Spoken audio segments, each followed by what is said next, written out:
afternoon, everyone. Welcome to the City of Delray Beach's regular commission meeting scheduled for Tuesday, October 10th, 2023 at 5 p.m. Please call the roll. Mr. Frankel? Present. Mr. Long? Here. Mr. Ballston? Present. Ms. Burns? Here. Mayor Petrolia? Here. If we could all please stand for the pledge.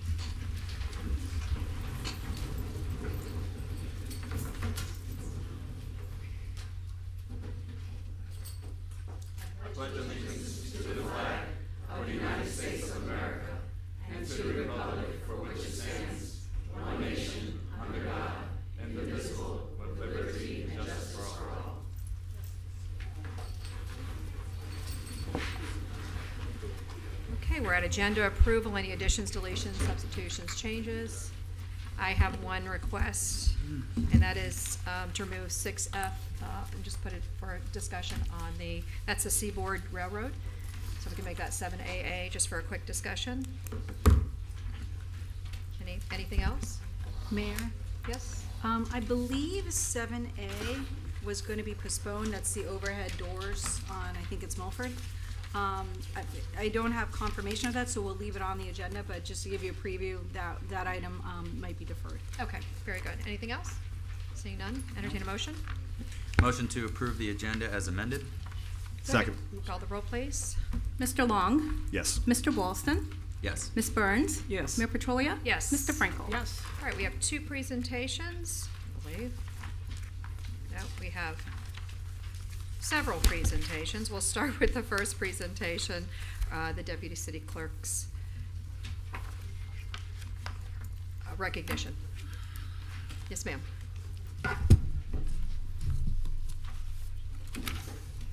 Mayor Petrolia, Vice Mayor Boyston, members of the commission, town staff, and attendees. Good evening. Thank you for the opportunity to be here. My name is Renee Basel, and I'm the Florida Association of City Clerks Southeast District Director. I also serve as president of the Palm Beach County Municipal Clerks Association, and I'm currently the town clerk for the town of Gulfstream. It is with great pleasure that I appear here this afternoon to congratulate your town on the recent accomplishment of your Deputy City Clerk, Alexis Givings, upon receiving her Certified Municipal Clerk designation. The International Institute of Municipal Clerks and its partner, the Florida Association of City Clerks, are professional associations that promote continuing education and certification through university and college-based institutes. IIMC's primary goal is to actively promote the continuing education and professional development of municipal clerks through extensive education programs, certification, publications, networking across the globe, annual conferences, and research. FACC's primary goal is to actively promote the continuing education and professional development of municipal clerks in the state of Florida by partnering with the Florida League of Cities and the Florida Institute of Government to meet the ever-changing educational needs of city and town clerks and deputy clerks, and to improve their knowledge in areas such as public administration, law, management, elections, and many other disciplines. Currently, only 32% of the 14,755 members of the International Institute of Municipal Clerks have attained the Certified Municipal Clerk designation. And of the 657 members of the Florida Association of City Clerks, only 34%, or 229 members, have reached the Certified Municipal Clerk designation.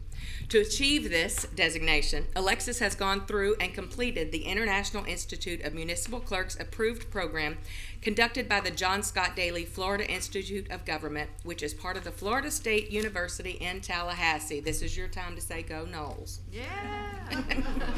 This program provides 100, I know, I'm a Bulldog fan, so okay. See what you started? I know, right? I got y'all off on a good start today.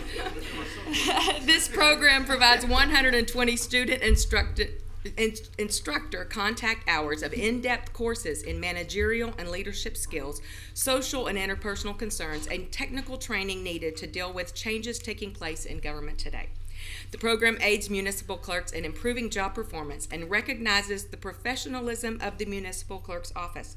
Completion of a recognized career development academy or a baccalaureate degree in public administration or related field, responsible experience in local government, and participation in conferences, meetings, and educational seminars are required to earn the prestigious Certified Municipal Clerk designation. This is quite the task considering the daily demands of the clerk's office. Your deputy clerk is now part of an elite group of professionals in local government, a group she could not have become part of without your commitment to support her efforts. On behalf of the Florida Association of City Clerks President, Board of Directors, and its members, the Florida Association City Clerks Professional Education Committee, and the Southeast District, we are all so very proud of you. Please join me in congratulating your Deputy City Clerk, Alexis Givings, and the City of Delray Beach on her impressive accomplishment as one of our newest certified municipal clerks. Well done, Alexis.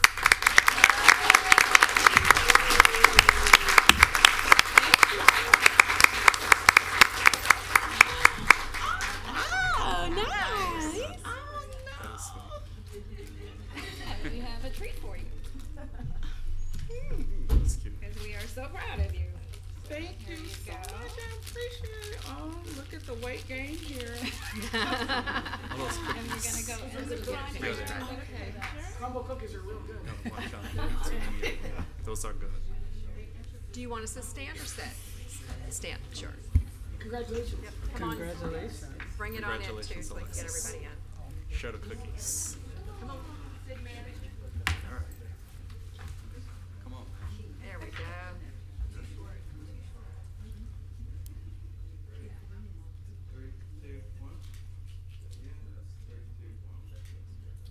Very good. Congratulations. Well deserved.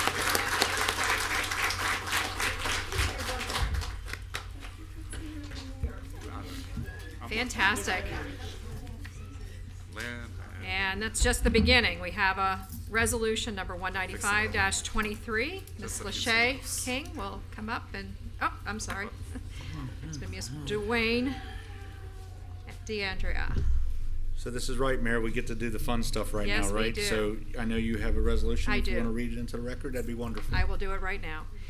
Resolution number 195-23, a resolution of the City Commission of the City of Delray Beach, Florida, recognizing and commending Tanya Smith for 30 years. See, she's in her crown. 30 years of service with the City of Delray Beach. My That's goodness. always Wow, recognized. that's amazing. Whereas Tanya Smith, and thank you for having a name I can actually pronounce, began her career in the City of Delray Beach on September 24th, 1993, and on September 24th, 2023, achieved 30 years of full-time dedicated service with the city. And whereas Tanya was hired as a part-time recreation leader in 1993, promoted to part-time recreation supervisor in 1995, part-time recreation supervisor 2 in 1996, full-time recreation supervisor 3 in 2001, and became the out-of-school program supervisor in 2009, where she has served with honor and distinction. And whereas Tanya's file is filled with many letters of appreciation and commendation from parents and grandparents whose children attended summer camp and the out-of-school programs. Tanya has been praised for her professionalism and for providing a safe, fun-filled, and education place for so many Delray Beach campers. And whereas Tanya is respected for her ability to present innovative programs for Delray Beach children, for taking the initiative on all aspects of her career and approaching her work with a can-do attitude. And whereas Tanya is known for her talent in throwing great celebrations, birthdays and retirement parties are her specialty, where she provides creative and fun decorations to honor her team members. Now, therefore, be it resolved by the City Commission of the City of Delray Beach as follows. Section 1, that the City Commission of the City of Delray Beach hereby recognizes and commends Tanya Smith for 30 years of dedicated faith and faithful public service. And Section 2, that the City Commission hereby congratulates and expresses sincere thanks and appreciation to Tanya Smith for her many years of service and wishes her the very best of health and happiness in her continued employment. This is going to be passed and adopted on the regular season on this 10th day of October 2023. Congratulations.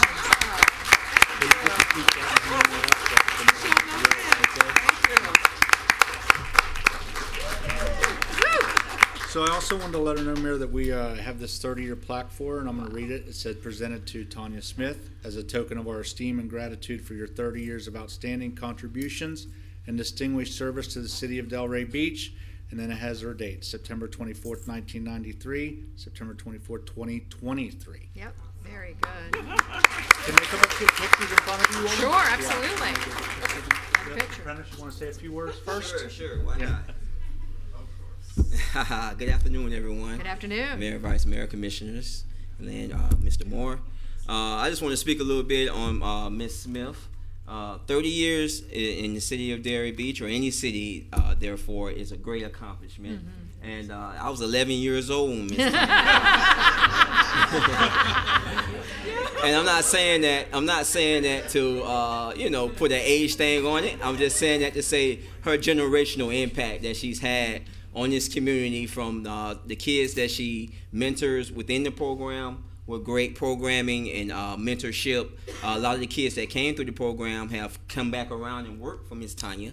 A lot of my current staff on my staff today worked in out of school. So we have staff that moved on from there and moved into other positions and still hold those positions today.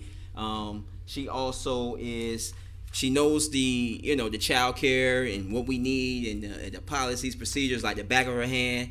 And she's my go-to person whenever I get in the jam and I say, hey, Miss Tanya, can you explain this to me? She's very open. She's very helpful, very creative. She's a team player. When we have our special events, for example, 4th of July, when we have our makings down there, she's in control of the craft table, coming up with those cool crafts and stuff for St. Patrick's Day and 4th of July. Our decorations, like they said. And also, she currently works with our seniors. I don't know if you guys ever seen our senior divas, but those when they're shaking the leg and they're doing their thing, that's Miss Tanya teaching those line dances, which is a great skill because I can't even do them, some of them. Choreographer. So I'm gonna have to step in, and you guys are welcome to step in and do a line dance with the seniors led by Miss Tanya. But overall, I just wanted to be able to speak to Miss Tanya. She's a great employee, a great person, and she's committed to this job, and she's had a great impact on our department and our city, and we appreciate her for Parks and Recreation. Beautiful.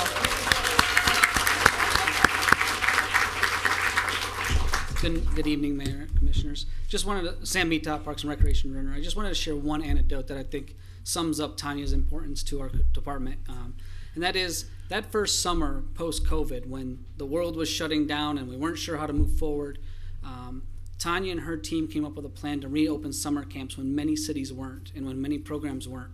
And to me, what that meant was that in the literal time that her community needed her the most, she found a way to be there for the kids. And I think that's just an example of what she is to this community and what she is for the kids that she serves. And I just think it needs to be recognized. So thank you, Tanya.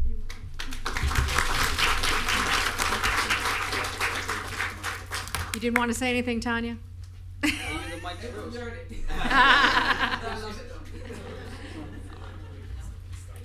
should really for you. Unbelievable.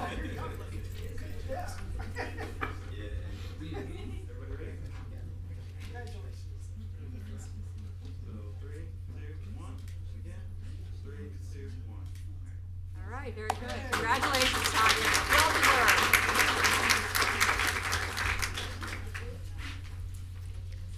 Well, this is starting off with a bang. All right, moving on to 4C, which is a presentation by the Palm Beach County Facilities Department of Operations. Mr. Moore, you're going to handle this? Yes, ma'am. Thank you, ladies and gentlemen. Good evening. I recently updated the City Commission relative to Palm Beach County's exercise of visioning relative to the South County Municipal Complex. They were likewise invited this evening to offer a brief presentation so that the City Commission can receive a specific update relative to how we can connect and collaborate in this regard, number one. Much of this in relationship to the Congress Avenue Master Plan thoughts and considerations we'll have to undertake as we continue to move forward. With that, we have representatives from Palm Beach County who are here this evening to offer a brief dialogue to that effect. So if you would, much appreciated, and thank you for joining us. My pleasure. My name is Sesame Ajala. Good afternoon, or good evening, I should say, Mayor, Vice Mayor, and Commissioners. As I stated before, my name is Sesame Ajala.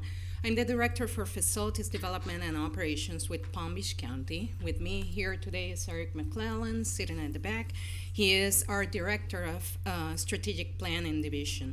About a month ago, city staff reached out to us and requested if we could provide the City Commission, a brief presentation as to the redevelopment effort of the South County Administrative Complex. We're more than happy to accommodate said requests and are ready to share a high-level overview of this project. Let's see. Perfect. As you probably know, this is a project that has been in the works for many years. The Board of County Commissioners has considered the same in 5 different workshops held since 2019. The workshop that took place in April 2022 proved most relevant. At the time, we presented a set of guiding policies that will be important considerations in developing any plan for the site redevelopment, and ultimately received direction to use infrastructure surtax dollars assigned to the upkeep of the complex to retain consultant services necessary to accomplish a master plan that identifies the minimum future government footprint to sustain operations and in turn maximizes the land area available for delivery of workforce housing and other private improvements.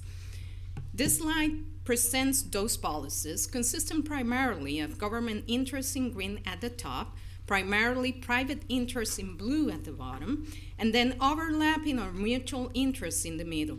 The numbers are not rankings, but for reference only.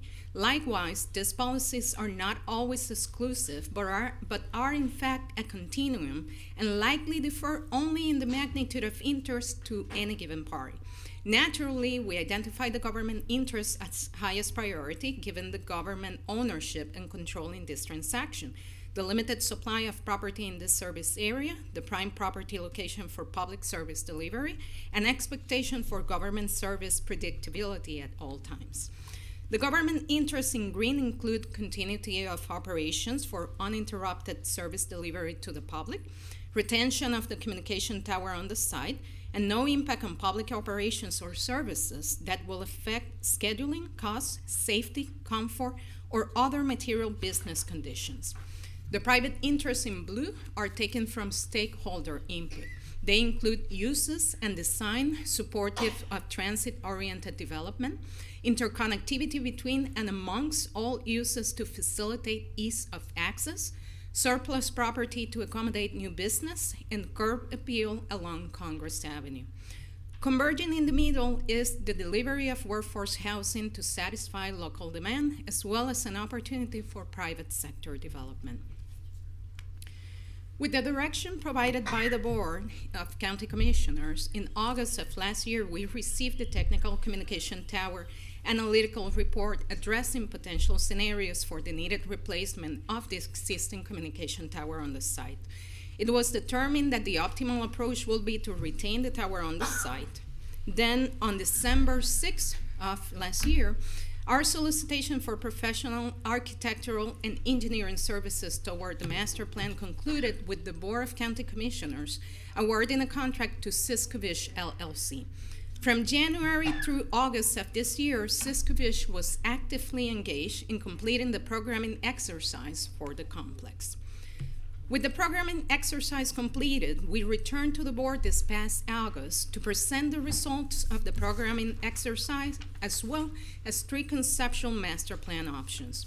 Our board expressed a clear preference for option number 1 and provided direction as to the next steps it would like us to pursue.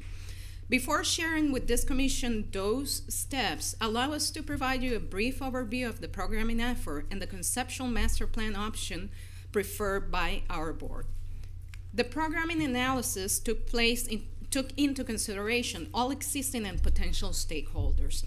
This slide identifies the county entities, constitutional officers, and government partners that participated and are being accounted for.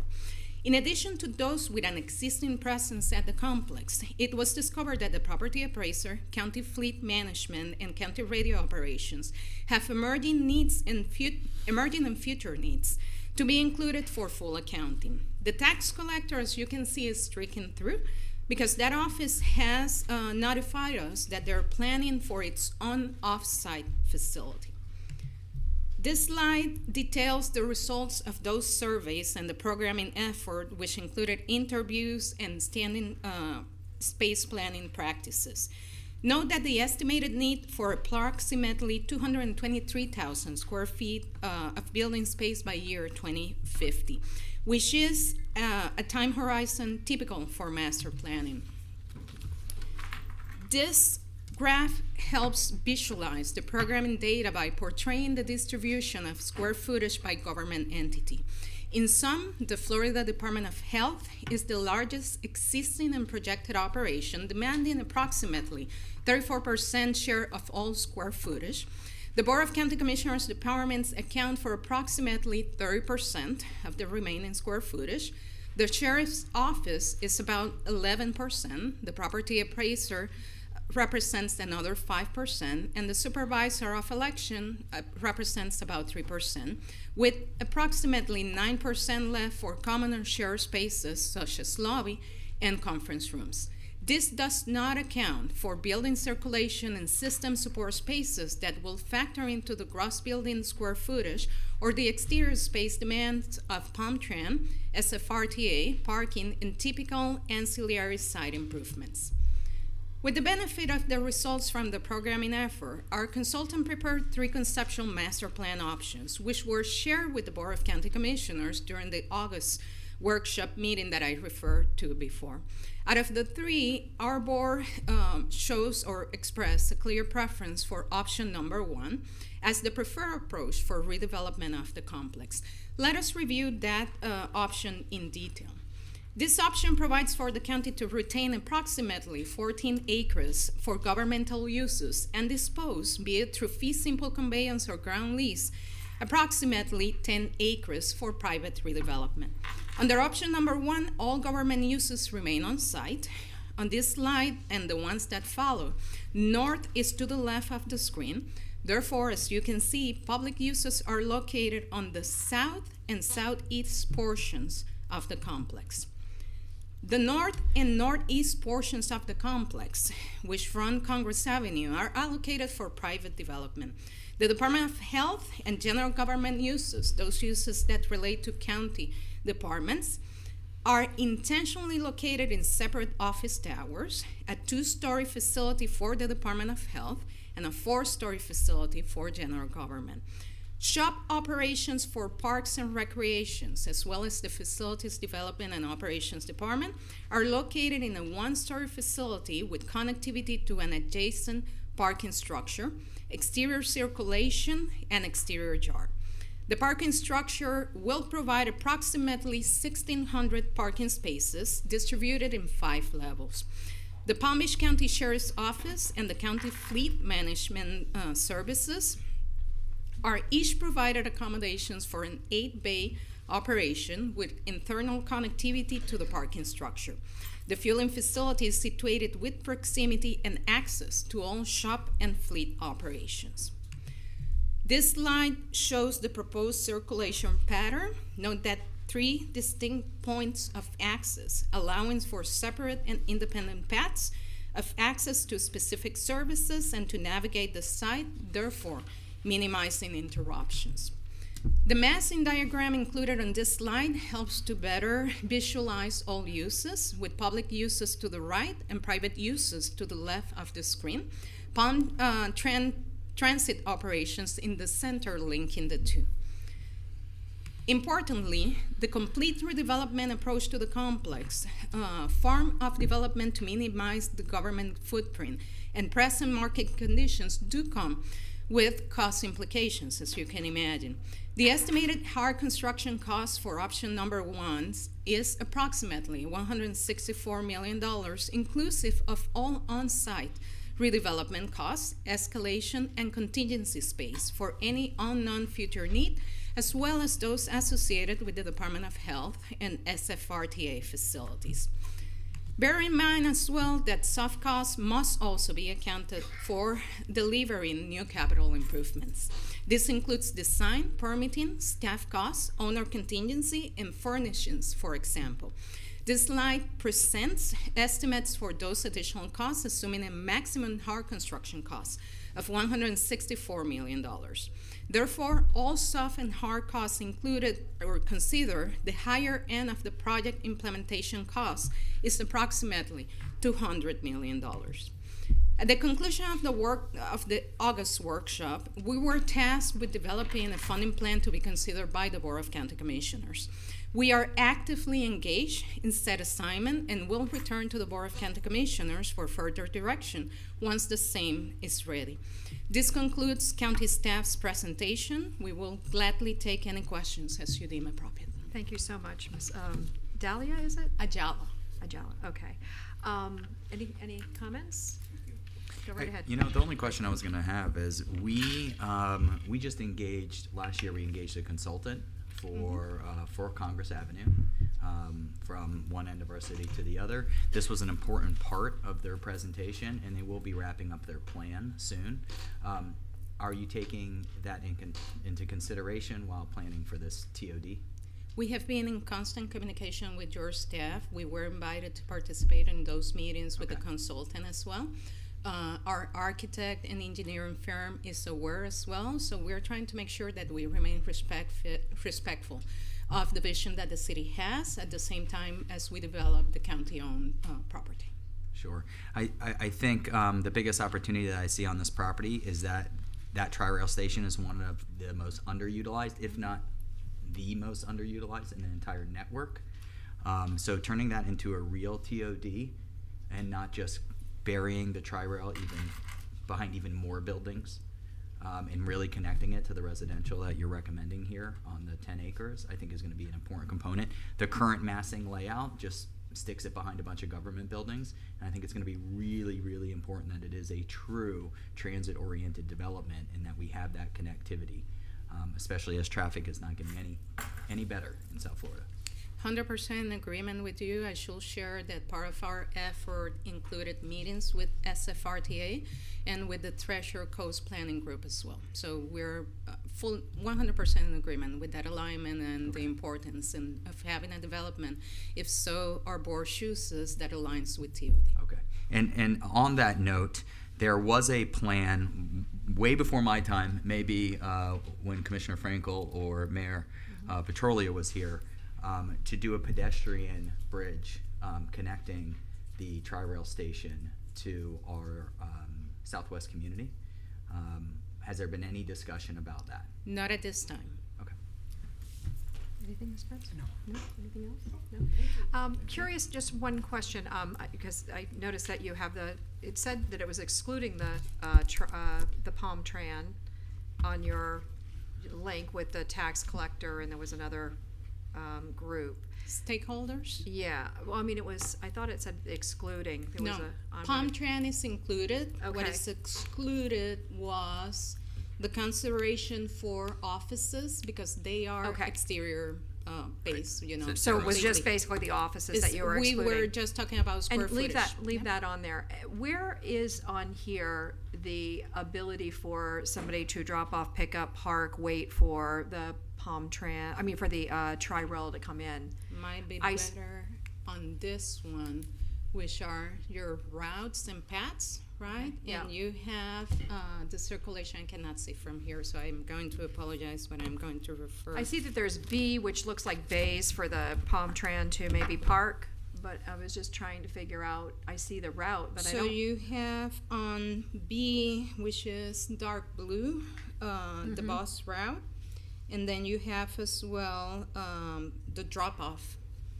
But are there places for people to park and wait, because that happens? We have a parking structure as well, which if someone wants to wait, park, and you have drop-off.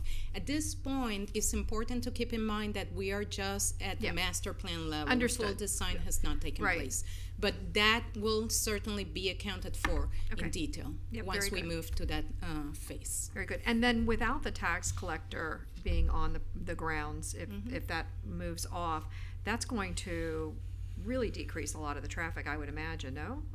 Even though you're gonna be increasing from other aspects, but there's a large percentage of people that are going in for tax collector services. Certainly, those that are driving just for sake of receiving tax collector services will not be Yeah, coming okay. to the good. area, to a complex. Super. All right. Thank you so very much. It was Happy very, to. very much well put together, and it gives us a nice overview of what's happening. We Happy appreciate to your coming assist. out We here. remain at your service. Thank you so much. All right. Moving on to for I believe it's D. Yes. And this is the Keene independent search phase. Mr. Moore, you want to introduce? Yes, ma'am. So, as we initiated or accepted direction late last year to engage in the disparity study process, we outlined the considerations regarding a phase 1 approach, a phase 2 approach. Direction was likewise authorized for a phase 1 initiation, which represents the bulk of the work. This evening's dialogue is an opportunity for the City Commission to receive an update relative to the analysis having been revealed by the firm selected for this exercise, Keene Independent Research, to likewise provide considerations regarding phase 2 and what that does look like. But again, the principal basis for tonight's presentation is an overview of phase 1, what the analysis revealed, what conclusions exist, and what direction should be considered. Please. Thank you. I'm Dave Keene, principal of Keene Independent Research. We really appreciate the time you've made on your agenda today. And we have the phase 1 report in your packet. Wanted to quickly go through some of the key findings and then answer any of your questions. Again, this is the first phase of this research. We have some preliminary results on the quantitative analysis of your utilization of minority and women-owned businesses and the availability of those businesses to do work with the city, and we'll go through the results of that.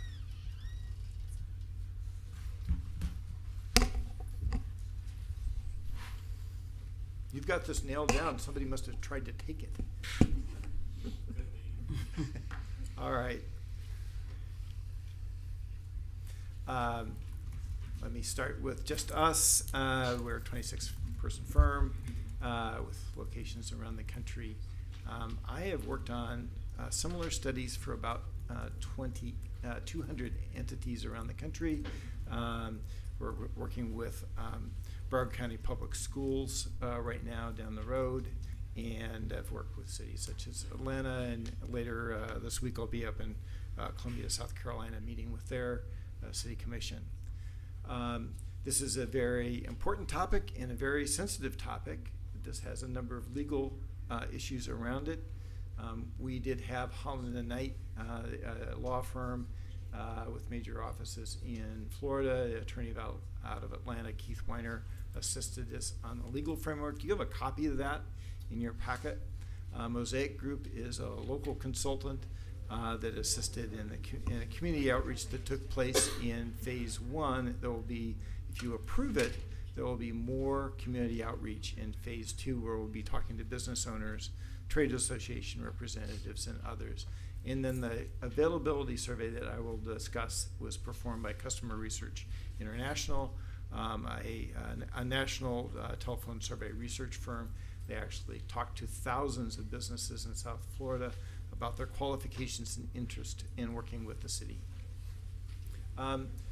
The legal issues are very important. They are somewhat complex.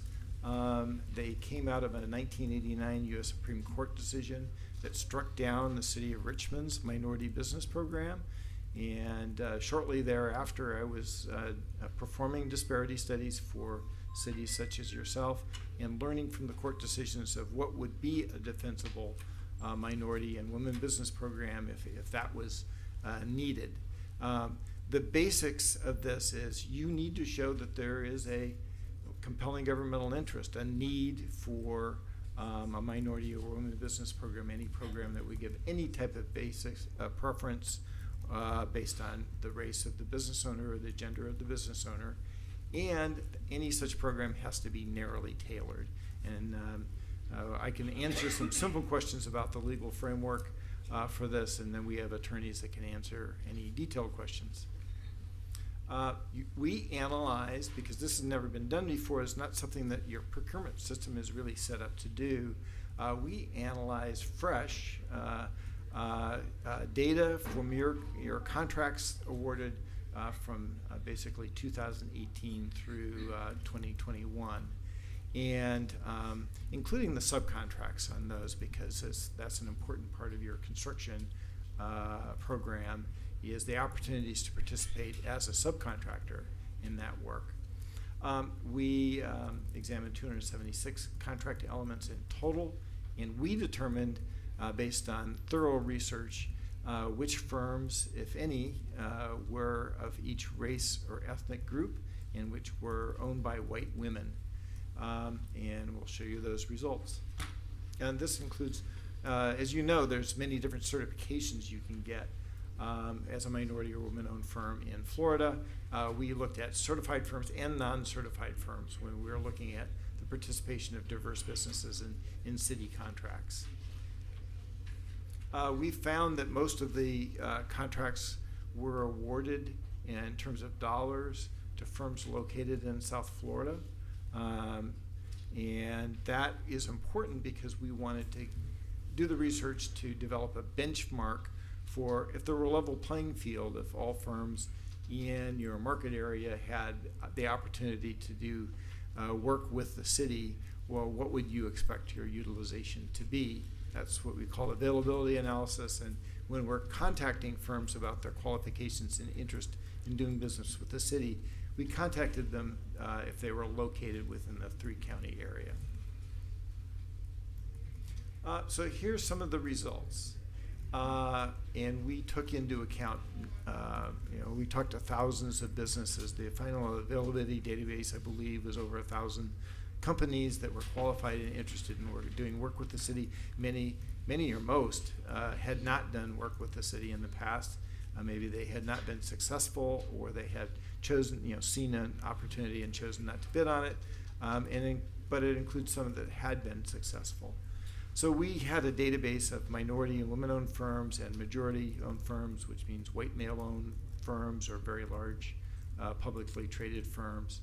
And we looked at your specific opportunities, what types of contracts the city had, what types of subcontracts on your past work did the city have.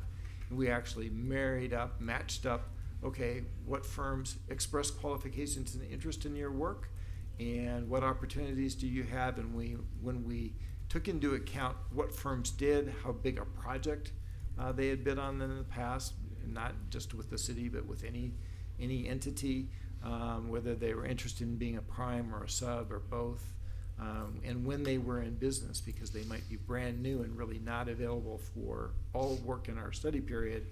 When we took that into account, we found that about half of your procurement dollars, including the subcontract dollars, might be expected to go to minority women-owned firms if there were a level playing field in the marketplace, if every firm had an equal chance of competing for and winning city work.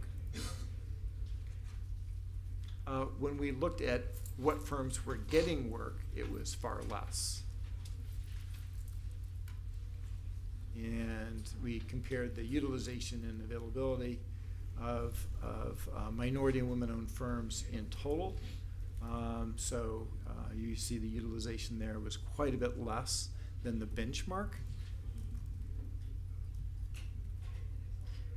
And this is a table that actually compares utilization and availability by race and ethnic group, as well as for white women-owned firms.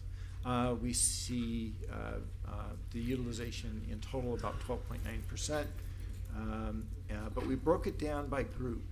And so 8.2% of the contract dollars that we were examining went to Hispanic American-owned firms, for example. About 1% went to white women-owned firms. In each of those specific instances, there were large disparities for African American-owned firms and for Native American-owned firms as well. Though for one type of work, for one group of minority-owned businesses, Asian American-owned firms, we did not find disparities, and that was for professional services. So you'll see, it's not in the presentation today, but you'll see in the full Phase 1 report a breakdown for construction, for professional services, and for commodities and other services, because it's important to know where those disparities are. And there were disparities for Asian American-owned firms for your construction contracts and for commodities and other services contracts, but not for professional services contracts. That was the one area where there was at least parity in the utilization of a particular group. In the right-hand column is a simple concept of showing on a scale of 0 to 100 if there is a disparity, how large this disparity is relative to utilization and availability. 100 would be parity, 0 would be no utilization at all. And this is important because courts have ruled that a disparity below 80 is substantial and it could provide a compelling governmental interest. Shows a need to take action. And this is just a phase 1 report. We don't have detailed information on why those disparities might be occurring, but in our experience, there is substantial evidence, including in this market, that firms are at a disadvantage even before they start competing for city contracts. And whether that's access to capital, higher supplier prices, subcontractors not being part of the network that you get picked up by a prime contractor, all of those things, negative stereotypes in the industry, put firms at a disadvantage even before they say, I want to do work with the city of Delray Beach. So this is, again, just a phase 1 report. Want to answer your questions on it. But we were asked, what could you all do now? Because you don't have the results. You need to decide whether or not you want to proceed with phase 2. We would have a much more comprehensive set of recommendations for you. We would talk to a lot more people, local business people, trade associations, and others between now and the end of a phase 2 report and give you all the benefit of that research. But what could you do now? And we have 4 items for your consideration and could answer any questions on them. The first is develop an overall aspirational goal for minority and women business participation in city contracts. You'll see the details about what that goal level might be in the report, but this a citywide commitment that this is important to the city, that you want a level playing field for diverse firms to participate in city procurement. The second is right now, as I mentioned at the beginning, you're really not set up to know how well you're doing and to even know whether you're improving because you don't have that data in your procurement system. So starting to track and regularly report minority women business participation and giving reports to the public and the city commissioners about that. Being able on small purchases to target outreach to local small businesses in general and making sure that minority and women-owned firms are included in that outreach so you know who's available to be doing those small purchases. Those things under $65,000 that don't need to be publicly advertised, that you can reach out directly to those companies. And then further participate in regional partnerships. This is a critical issue for a city of any size, but there's strength in numbers. So we would argue and encourage you to work with the other local governments and state government that are working to build the capacity of small minority and women-owned firms and other small businesses to be able to do public procurement. It's public tax dollars. It's the responsibility of local governments to ensure that those tax dollars are spent in an equitable way. Wanted to be able to answer any of your questions, and again, thank you for this opportunity. Thank you very much. Thanks for being here, Mr. Keene. Start with my colleagues. Is there anything anybody would like to say? We'll start on this end. Long? I'm just not super clear on what phase 2 would include. Could you elucidate that a little further? Sure, and the city chose to do this in phases, and this is the utilization, availability, and disparity analysis phase. So it's really the numbers, and phase 2 is the story behind the numbers. What is it that we could recommend once we know more from local business owners and others about their experiences? Are they seeing barriers in the marketplace? Is it access to capital that is a key issue?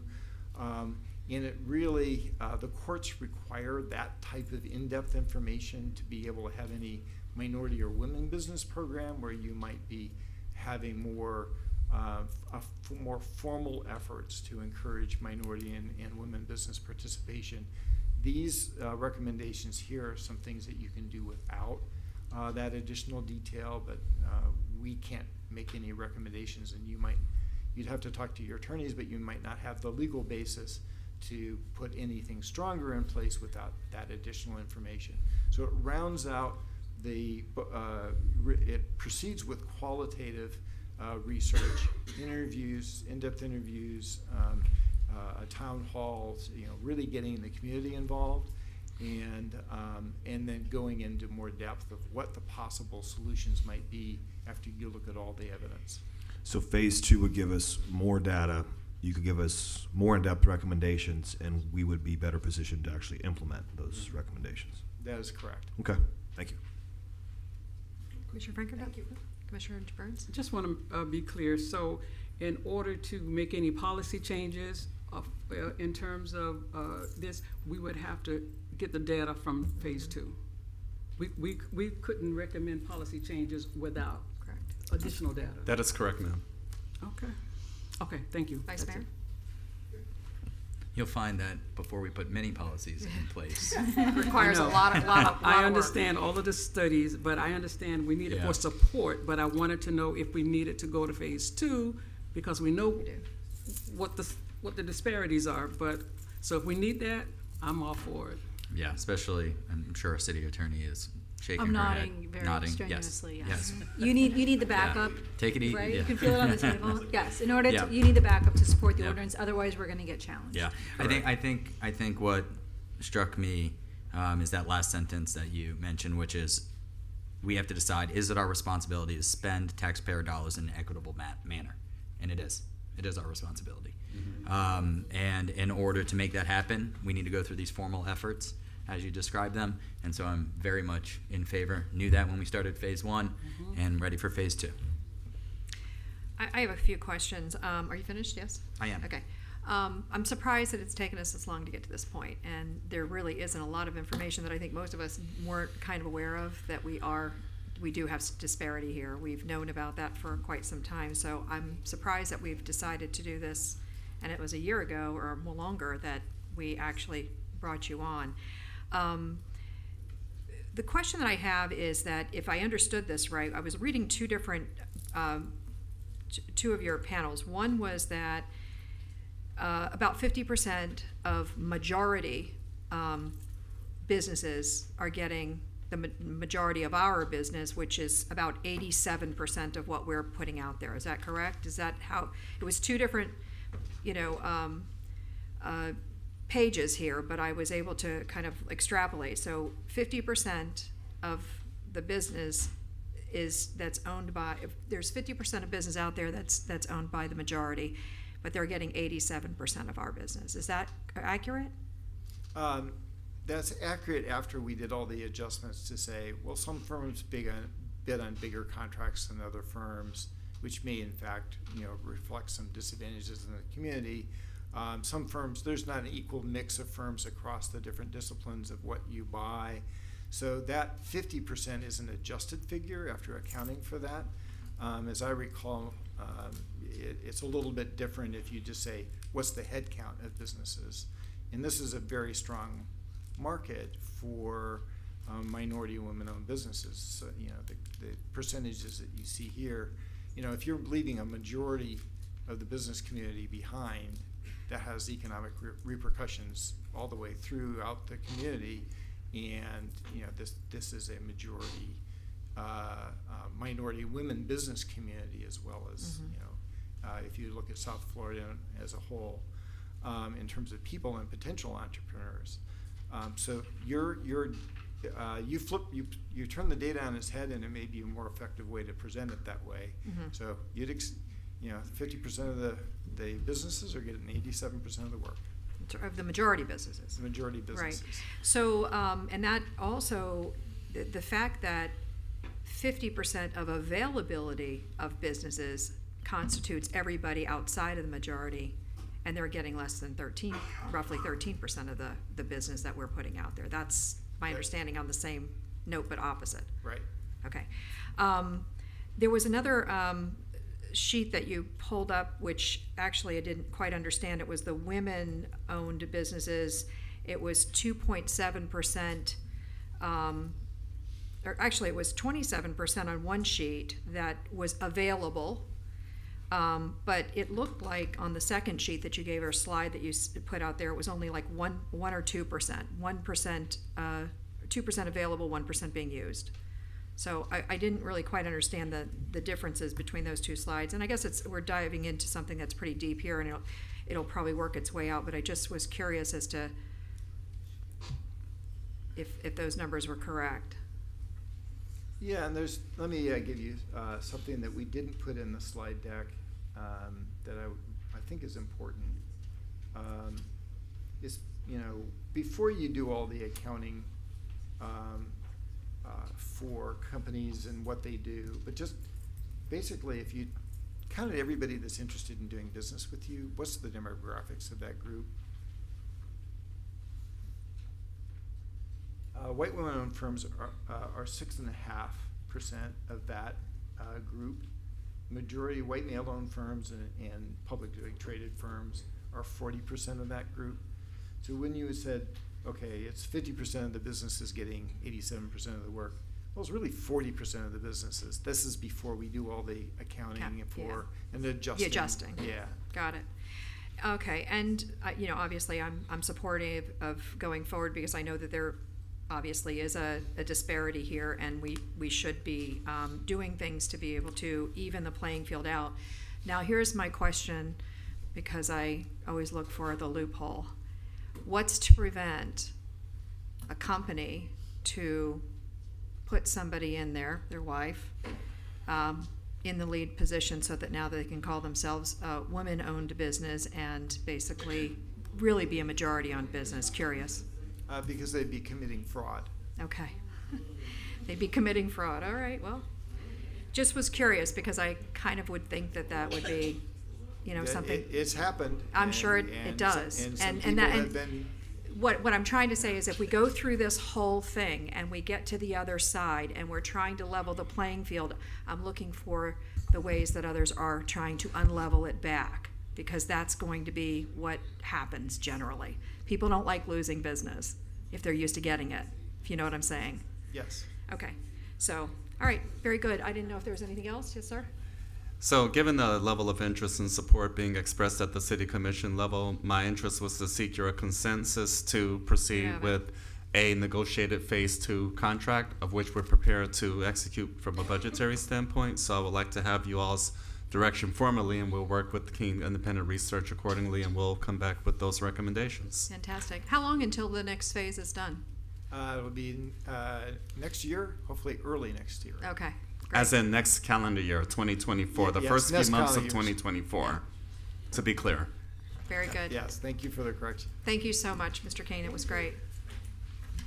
Okay, moving on to our last presentation. This is our quarterly financial report. Mr. Dunkley.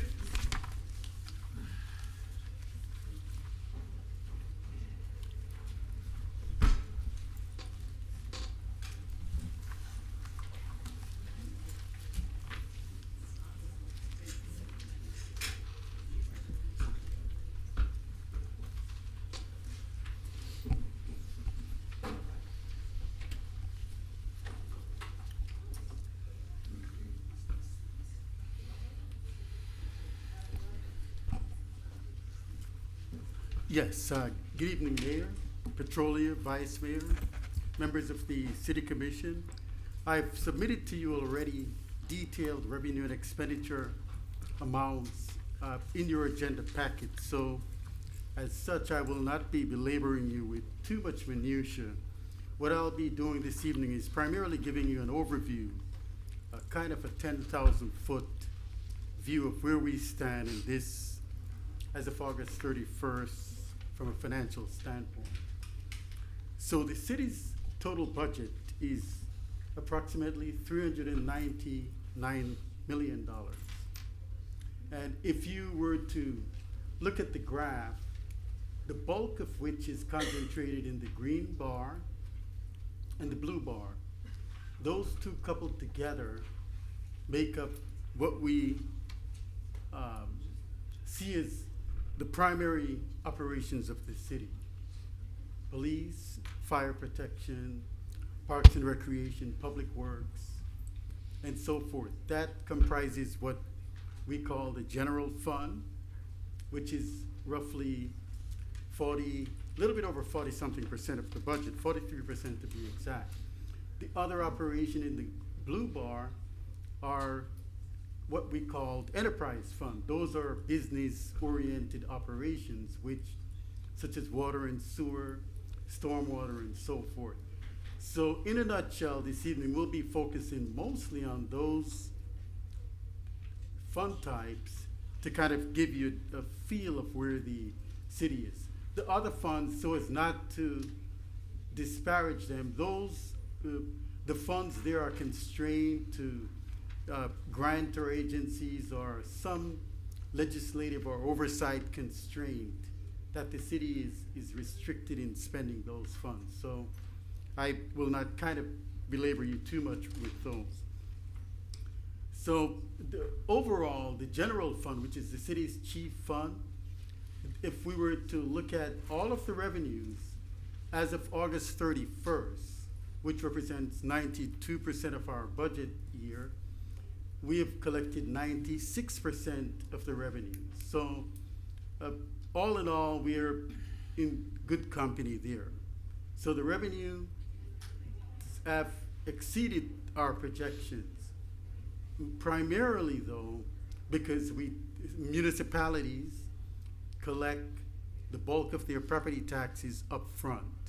So by August 31st of each year, we pretty much have already collected all of the property tax. So that's kind of contributing to the skewed percentages. Expenditures, on the other hand, we have spent 85% of our budget. And since we have to have by nature a balanced budget, if we've taken in 96% of the revenues, and if we have only spent 85% of the expenditures through 11 of the 12 months of our fiscal year, we can kind of extrapolate that there might be a positive or an excess, or we'll be in a positive position come the end of the year. The $144 million in year-to-date expenditures, we kind of have to look at that with some degree of caution, though, because excluded from those numbers are purchase orders, which as of August 31st, we had approximately $4.6 million in purchase orders outstanding, and that's going to bring us closer to 90% of the total budget. The purchase orders are, for the benefit of the public, are simply goods and services which we have ordered and have not yet received as of that date, August 31st. So when we look at the department, most of the budget, the differences between what we have budgeted and what we have spent are primarily as a result of either vacancies or some major project not being, but most of it is primarily due to vacancies.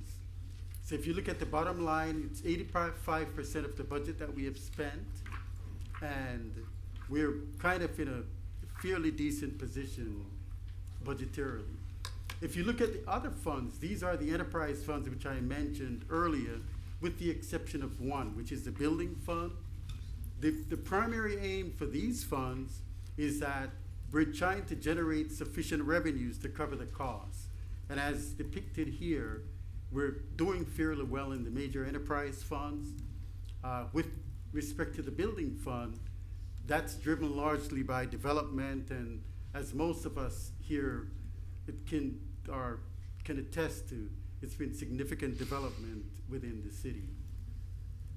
So the cash and investment position, we measure this on a quarterly basis, and the September 30th quarter is not yet ended. So therefore, we're looking at our cash position as of June 30th, 2023. A major question that's always arisen is this our fund balance? And this is not our fund balance. The fund balance essentially is what if we were to stop the clock and look at our total assets and take our total liabilities, the resulting difference would be our fund balance. And the $188 million that we see before us we use it to pay for our bonds, we use for salaries, pension, and so forth.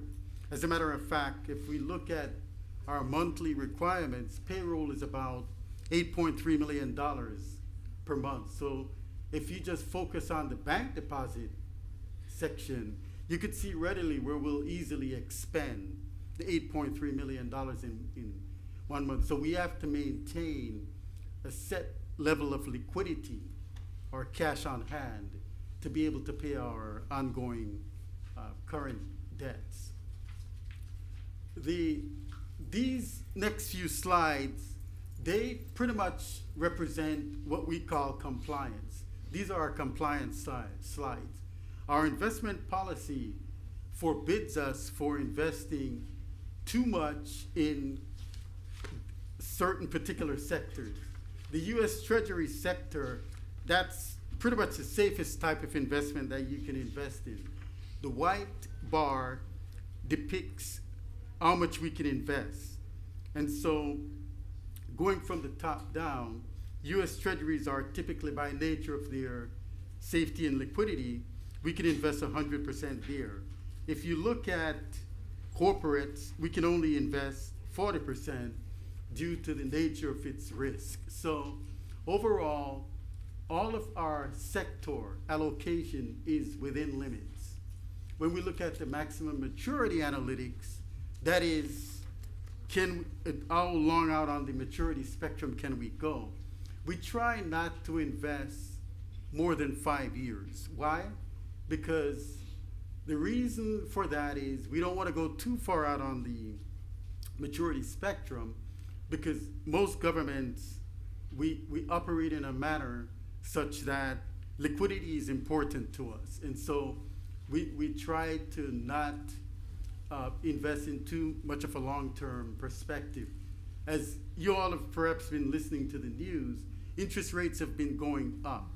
So if we go too far out on what they call the duration, we would have incurred a loss. Not to get too much into the weeds, but we try to keep what they call a short position, so that way we can take advantage of the increase in interest rates. So the issuer diversification, what that is we are forbidden from concentrating too much in one investment, and that limits our risk if there is a particular default or what have you. That pretty much shows all of our investment there, and what the ratings are and what percentage of the concentration in that particular investment. So the major takeaway with our portfolio is how have we done? And what we do is we don't necessarily look at ourselves in a silo. We compare ourselves to what's called a benchmark. And our benchmark is the 1 to 3 year Treasury Index, and it's the ICE Bank of America 1 to 3 year Treasury Index, and that's a prevalent index for government investments. So if you look at the 3 months just ended through June 30th, you would say, well, wow, everything is on a downward spiral. But if you examine it more closely, the city only lost 14 basis points, or 0.14%, whereas the benchmark lost basically 0.5%, or 57 basis points. Compared to the benchmark is in the gray, the city is in the blue, gross of fees, and the green net of fees. You could kind of see that if you look at the 3 month, the 1 year, the 3 year, 5 year, and also the 10 year, we have far exceeded our benchmark, which from our standpoint, is good. The change in the market value there, that's kind of a theoretical change. It's assuming that if you sell your investments today, those are unrealized losses that we would incur, because we have most of our investments, primarily all of them, in fixed income, and in a rising interest rate environment, we have an unrealized loss. But overall, over the past year, 3 years, we have done significantly better than the benchmark, and that's the basic takeaway. So I think that is it for this evening, and if you have any questions, then I'm available to answer at your pleasure. Very good. We'll start with the Vice Mayor. Anything? Nope, I'm all set, thank you. Commissioner? Commissioner? Thank you. Vice, no? Likewise. All right, very good. Thank you so much for the report. Appreciate it. All right, moving on to comments and inquiries on agenda and non-agenda item. Mr. Moore? Yes, ma'am. I actually have one item listed formally as part of the agenda. However, I would like to address one topic prior to addressing that issue, and it relates to some feedback that we've all experienced this past weekend concerning a Miracle League event. That was the result of a few inconveniences associated with both infrastructure and staff organizational structure. And of course, since Sunday, spent a little time with leadership of the Department of Parks and Recreation to make sure we are doing what we can to not allow such situations to again be repeated, as well as to humbly apologize for the inconveniences associated with the event. I thought it would be appropriate to offer that background and statement, if you will, but rest assured, I think we'll be in good company moving forward, getting ourselves squared away. So Mr. Mitat, if you would be so kind to enlighten the City Commission and the public likewise, and I think we'll be in good shape as a result. All right. Good evening again, Mayor, Commissioners. Just as Mr. Moore said, we did experience a couple of obstacles, some inconveniences for the user group. It's unfortunate, and we do apologize, but we're working to resolve those. We're working with Ms. Cadell and her team, speaking this week quite a bit and making sure we get those things right for this weekend and moving forward with the league as we should. Very good. Did you all receive the same letters and? No? Yes, You yes. did, okay. I actually received a call on opening day from Okay. Ms. Cadell. I actually did go out and try to help where I could, help. And then after that, I brought it to the attention of Mr. Moore and Sam, who were already going to plan to address it tonight. In between those two times, which was a 2-week period, we did receive a letter. I guess a post was made online, and it's really the same issues that we had already identified.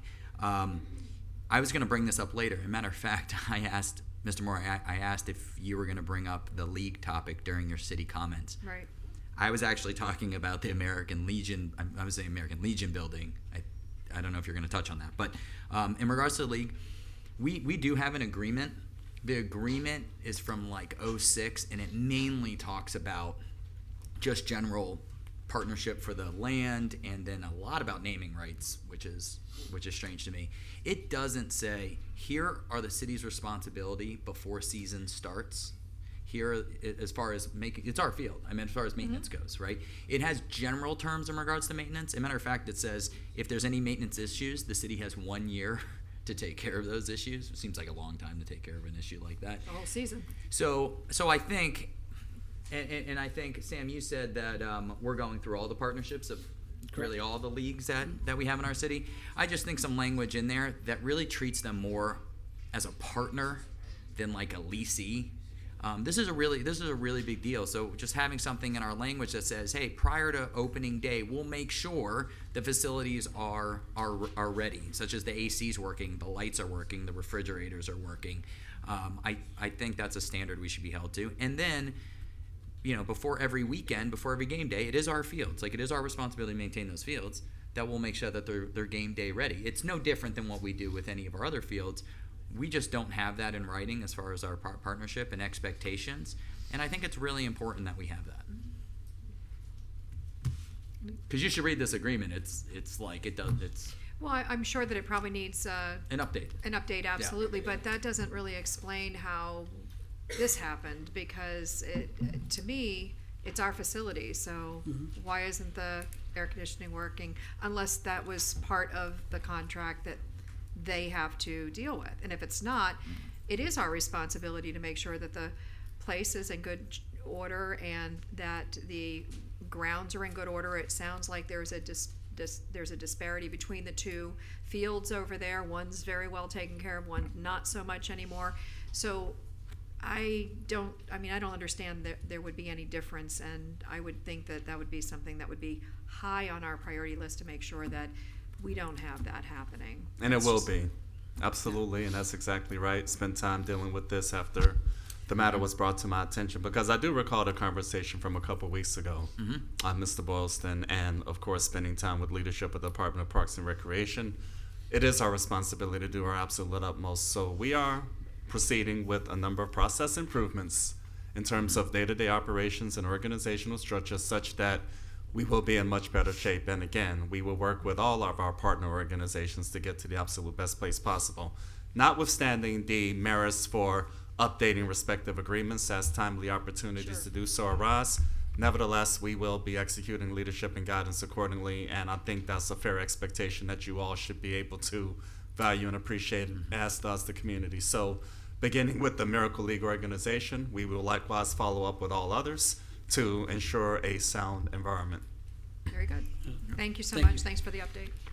Did you want to say something else? Yep. Yeah, if I may, because I think we weren't on the same page. I think it'd be important during city manager comments for yourself or Lynn to give an update on the American Legion Post 188. Sure. So on September 29th, as you know, based on your direction, we did participate in a Zoom mediation. I have to be very careful on what I say now because there is a privilege associated with mediation, and any statements, discussions that occur during mediation are privileged, and you can actually be sanctioned by the court if they are discussed without some type of a court order. What I can tell you is that both sides made demands, both sides made proposals. Unfortunately, we did reach what's called an impasse, meaning that we weren't able to reach a conclusion. As the commission's aware, we did receive an unsolicited proposal for that property. It was advertised by staff shortly thereafter, after the mediation. It is public, it is on BidSync.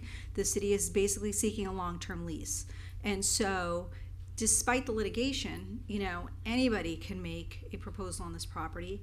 Anybody can go on to BidSync and see what the city is looking for. We made the proposal or the solicitation intentionally generic because the commission is going to be deciding it is a city-owned property, and the commission will dictate to us what it is they're looking for in terms of the proposals. But the American Legion was advised by our outside counsel that they can either submit a proposal through that BidSync process, or they can make another counteroffer to the city. And again, I think the commission's always been very consistent. Should a proposal or an offer come through with benchmarks, fundraising aspects, and I know the commission would be inclined to offer a long-term lease, if that was proposed or before you. Unfortunately, we're not there. And are you able to share what our settlement offer was? I have to be careful. We have made offers in the past, and I honestly, I don't think I can publicly state it. All I can say is that the solicitation that we issued is consistent with what the commission directed as far as a settlement proposal, and that's essentially just a long-term lease of the property with certain benchmarks and fundraising, with the understanding that the commission is not putting money towards this building. That would have to come through the proposal process. Okay, well then, before we were in this lawsuit, where now we have to speak through attorneys and be careful about what we say, this was brought to us to discuss in an executive session to resolve. Correct. This was before Commissioner Burns and Deputy Shade Vice Mayor meeting, yes. Long in a shade meeting. And I just want to make sure that that you agree that whole room said, if the American Legion organization can just show us funds or a plan for funds to address the building deficiencies, funds to be able to operate the building, turn on the electric, turn on the water, and list community benefits, because we legally cannot. And bring it up to code. Well, yeah, the building deficiencies. That's what I was Yeah. going for. And third, because we legally can't just lease a building for free without having a list of community benefits. That is the minimum of what we need to go into a new lease, a new agreement, right? And that is all we're asking. From the very beginning, that is all we're asking for. You've been very consistent on that, yes. Okay. Yep. Okay. I just want that to be known. We're literally asking for the minimum we need to go into an agreement legally. Correct. Okay. Great. All right. Thank you. Mr. Moore, you want to continue with your next, which is Education Board? Yes, ma'am, and this is fairly brief. So the interest this evening is to offer a brief clarification relative to the role and function of the Delray Beach Education Board. There's been some misunderstanding as to what the level of capacity is in that particular role and function, and this is essentially an advisory board that, of course, reports to the Delray Beach City Commission. Much of this is a function of the agreement that the City of Delray Beach enjoys with the School District of Palm Beach County relative to standards, functions, activities associated with the advancement of education and achievement for Delray Beach Public Schools, and creating an environment such that both organizations can engage and connect across the board. I believe there's been some, frankly, misunderstanding or misgivings relative to the level of capacity in that regard, some of which touching on the lines of staff authority, if they report to the actual school board or the Delray Beach Education Board or not. And myself, along with City Attorney Lynn Jellin, we're constantly iterating to the public and any and everyone we have an opportunity to interact that, like most cities throughout the United States and other industrialized countries around the world, this is a council manager or commission manager form of government, and the charter is quite clear in terms of staff reporting capacity. Ultimately, it's to the office of the city manager. So that was part of the education process, and frankly, this brought to our attention the necessity and merit for us doing what we can to educate new board members for all capacities that is the role and function, that is the realm of this city and most others throughout the country, as I just stated. And therefore, we will continue to do what we can on an individual basis as well as a group setting to get us to a place in which there's clear and definitive understanding before these types of opportunities are accepted. Because in this particular case, in terms of recent appointments, there's been some disconnect in terms of what the understanding of the role and function is all about. And much of it was the result of orientation experiences they've had from other members of the community and not so much from the City of Delray Beach. So our interest is to do what we can to be as proactive as we possibly can be so that everybody is in good understanding as they move forward with these types of opportunities. Yeah, I would like to comment on that, especially because there was an email sent out on this subject. I spoke with one of those board members. You're absolutely right. There were disconnects on what that individual's expectations were because they had sat on other boards and committees in the past. So Is this the individual that resigned? one of the individuals that resigned from the education board, and their expectations were not aligned with how that board operates, including thinking that board tells the education coordinator what to do. That's a disconnect, and there was quite a few of those. In addition, some shortcomings or some opportunities for improvement were shared with me from this individual, and she's absolutely right. And actually, it's one of the things I was excited about her being on the board to address some of those issues. And you know what? She said, "I'm really not interested in fixing something. I wanted to serve," and I totally get that. I totally get that. But Ms. Burns and I, we sat on a board that needed some fixing. That was the Affordable Housing Board. That didn't even have enough members for a quorum.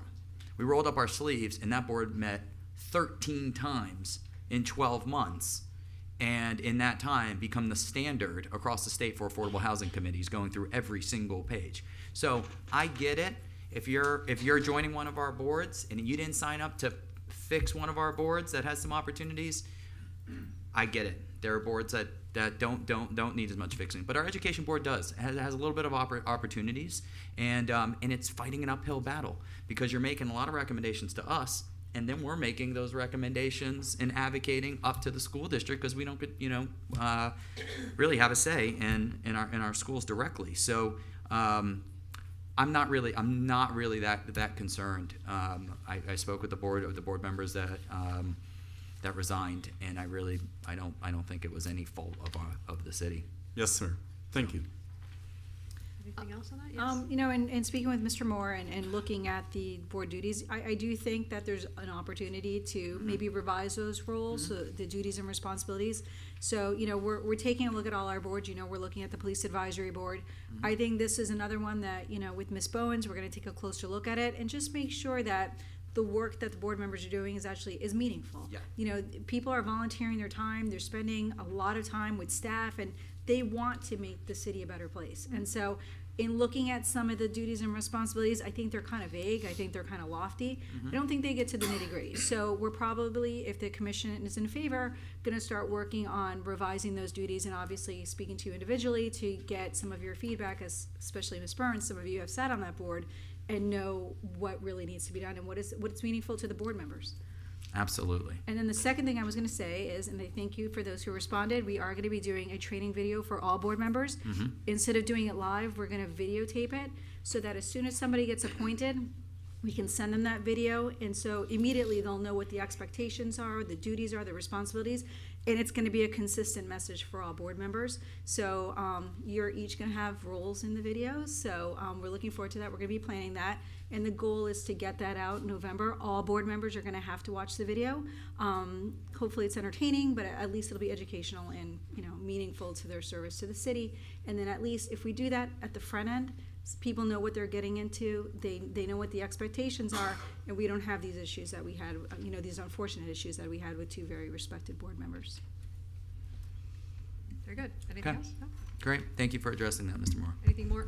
Anything more, Mr. Moore? No, at this time, I yield at this time. Thank All you. right, very good. So this meeting is now going to be open to the public comment from anyone wishing to speak on any topic other than an item that's a quasi-judicial item or public hearing items. You'll have the opportunity to speak on those quasi-judicial and public hearing items later in the meeting as those items are called.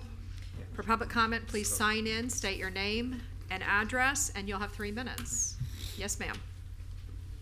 Thank you, Madam Mayor and Commissioners. I'm reading from a public statement written by Kevin Pillar, owner of Westway Towing. Okay, could you state your name and address? Oh, I'm very sorry. Sarah Loudon, 9095 Dundee Drive, Lake Worth, Florida. I think that's it. Westway earned and operated the City of Delray towing service contract for the last 7 years, never having received a single complaint on their record. Westway has towed almost 15,000 cars for the city, never having a complaint again until one former councilman, Mr. Katz, concerning his wife's car at a scene where Mr. Rick Burgess was present, who shares a commercial space with Coffs Towing, one of the companies that bid and was awarded the city contract. This is the same company who 7 months earlier than the award said to Mr. Kevin Pillar that their contract with the city was a done deal. At the last council meeting on September 18th, the mayor asked questions based on materials Mr. Pillar provided to contest and delay the award of contract to Coffs Towing. The city attorney then spoke, affirming she had done her diligence and that Coffs Towing had all the requisite licenses and permits and were qualified to be awarded, which they then were.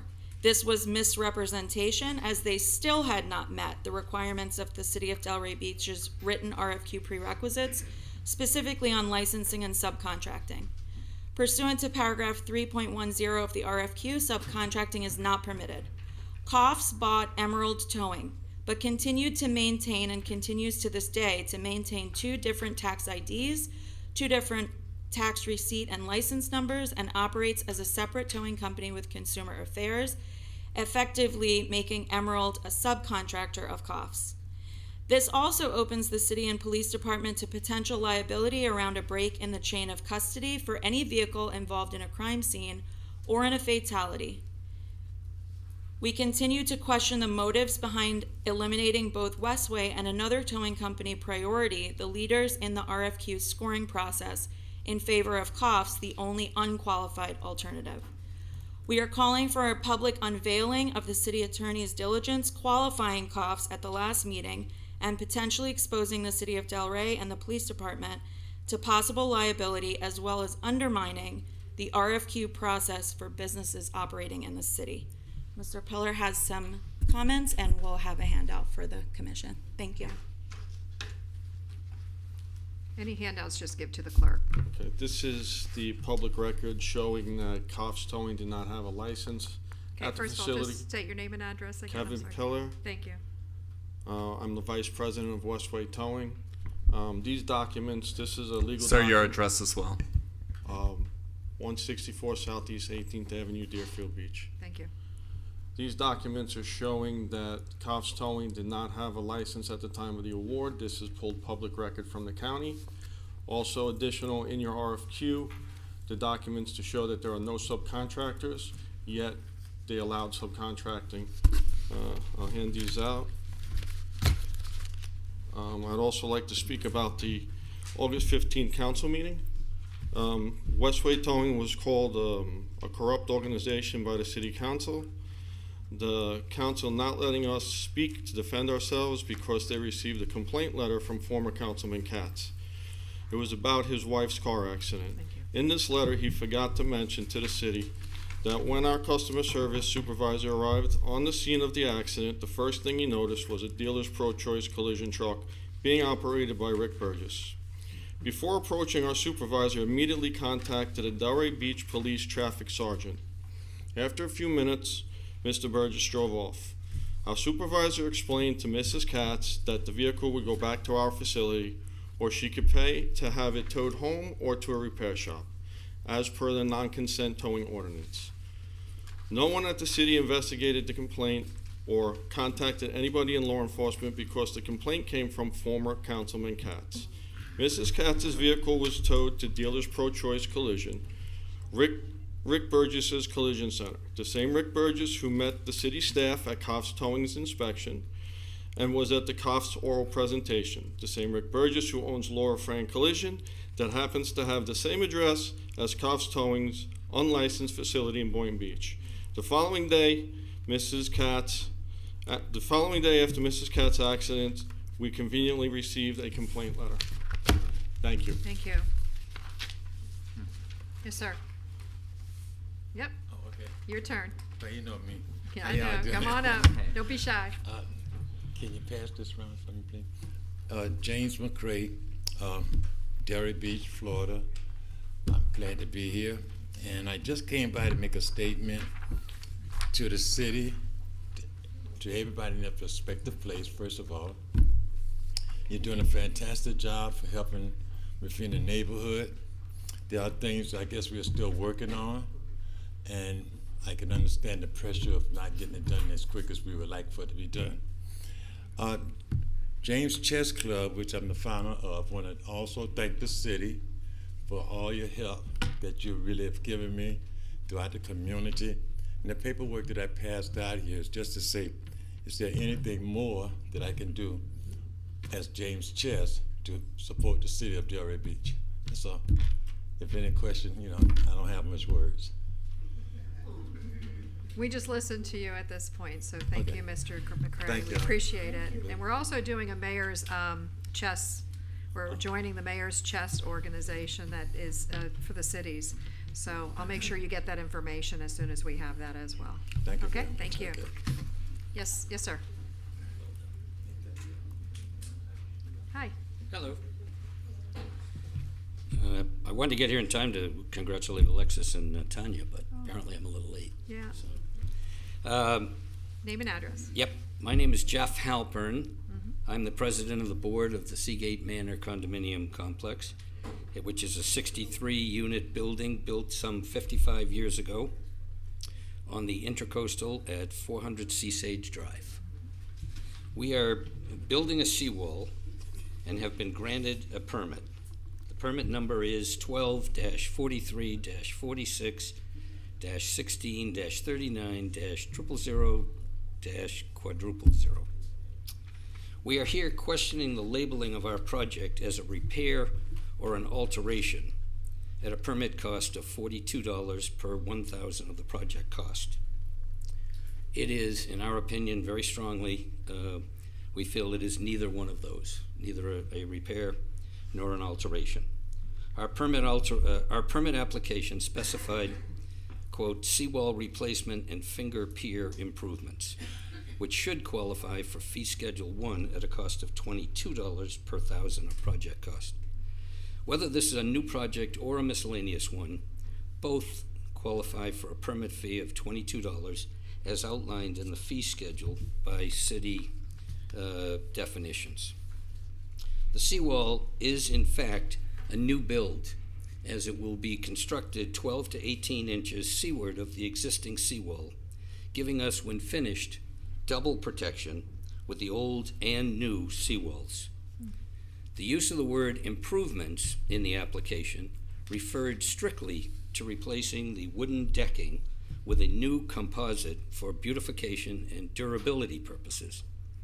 This is specifically covered in the city's building permit fee schedule at a permit fee of $22, where it specifies that's the case for sidewalks and pool decks. And frankly, that's exactly what we're doing. We're just beautifying those. In other words, our seawall project is definitely not an alteration, as we have now been classified. Instead, it's a new construction for the seawall, and our decking is specifically, as mentioned just a minute ago, it's already specified to be in the $22 per thousand category. Supporting our opinion is a neighbor at 902 Seagate Drive that's building a seawall exactly the same way we are.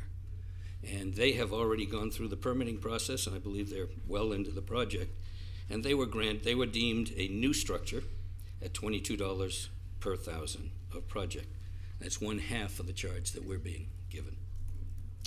Lastly, we've been informed that the code, and I quote now from an email, the code authorizes the manager to reduce fees for not-for-profits, while no latitude is given to.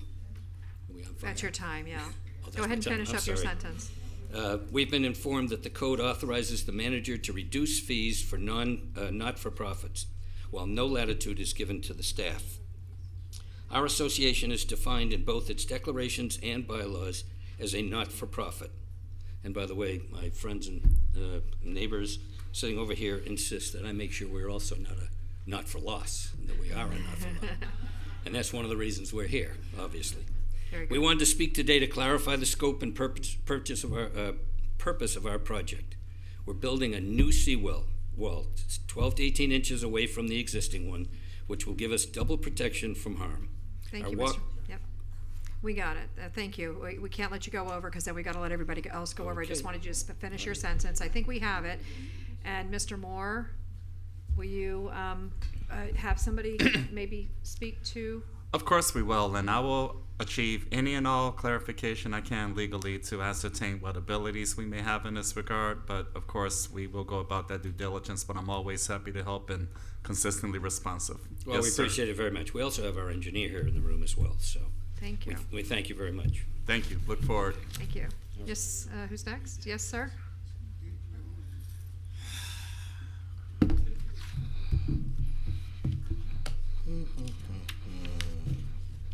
This is going to be interesting.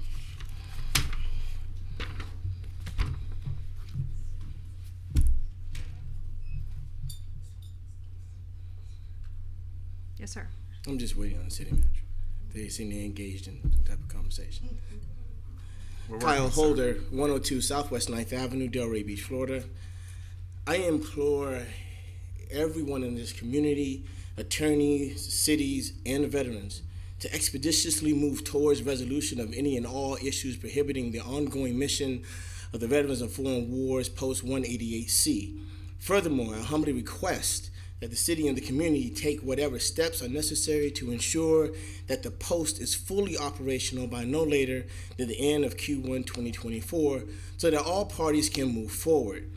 The mission of the VFW is to speed rehabilitation of the nation's disabled and needy veterans, assist veterans, widows, and orphans and dependents of needy or disabled veterans, and promote Americanism by means of education and patriotism and constructive services to local communities. But realistically, from the outside looking in, the optic is bad. And this situation reeks of the Old South. The Old South where Uncle Sam gave way to Jim Crow and where sharecropping bastardized the promise of the type of equality, security, and stability that only comes through land ownership. To sit here and hear that the veterans, or have it insinuated that the veterans themselves dropped the ball and did not meet with the only things we were asking for, seems absolutely ridiculous, preposterous, and disrespectful to every man, woman who has wore that uniform and offered their lives in exchange for the opportunity to make such a statement. Back to where I was. I'm not here to champion for the city or the community. I'm here on behalf of the veterans. And as far as I can see, both the community and the veterans lost sight of the elderly African American veterans who live in Delray.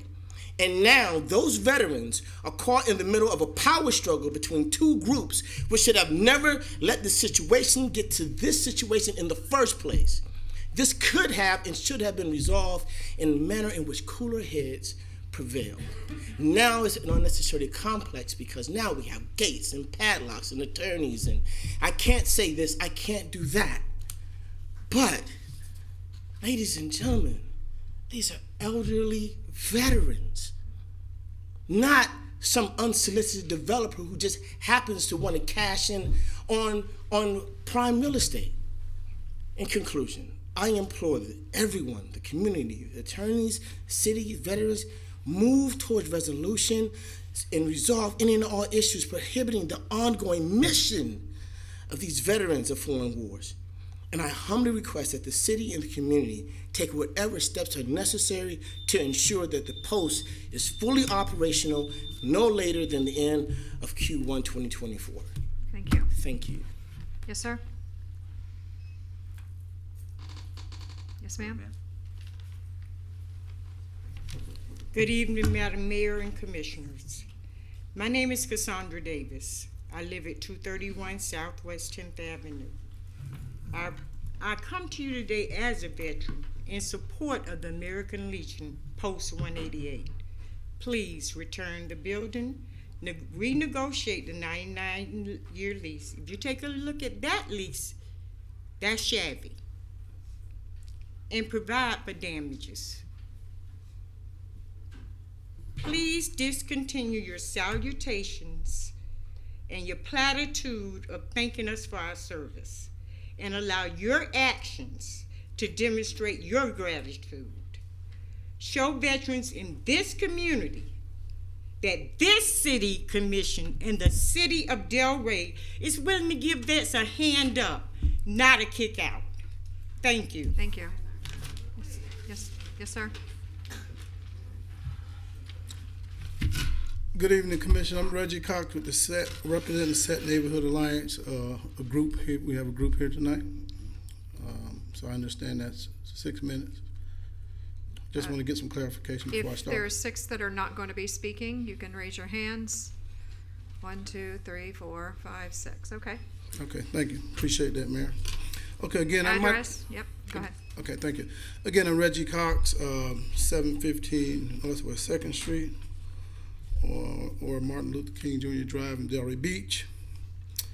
And, you know, here we are again. I agree with the last speaker in that these are American heroes that we're talking about. In the 3-time All-America city of Delray Beach, Florida. That's what we're talking about. So the fact that we're here after several years, after a dysfunctional commission of a toxic dysfunction commission for years, and we're dealing with these remnants, is very concerning. Leonard Mitchell, Lamar Schuler, Jimmy Weatherspoon, Reggie Cox, Joycelyn Patrick, Chuck Ridley,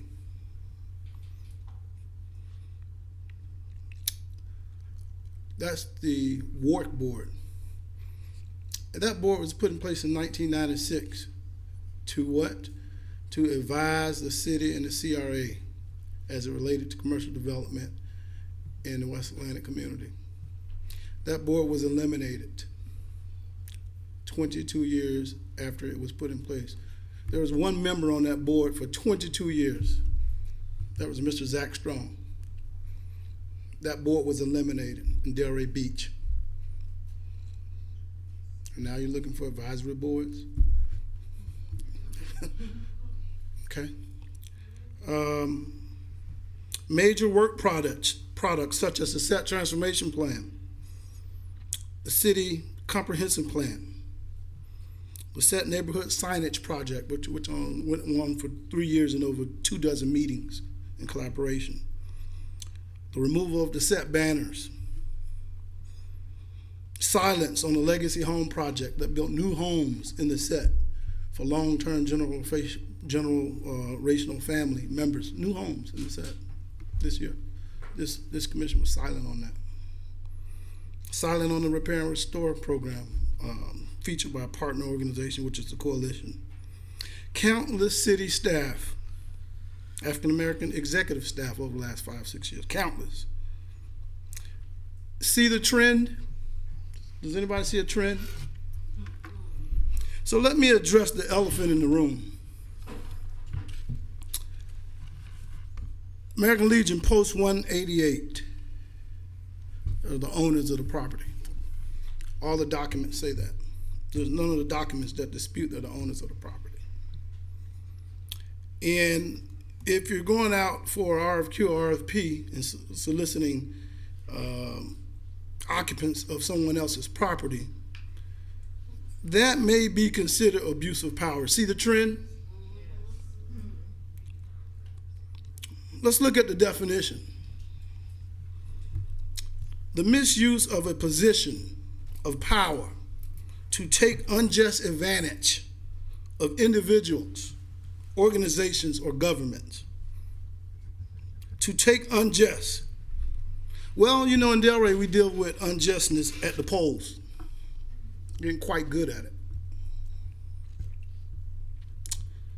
1963, Martin Luther King said, you all are familiar with many of his quotes.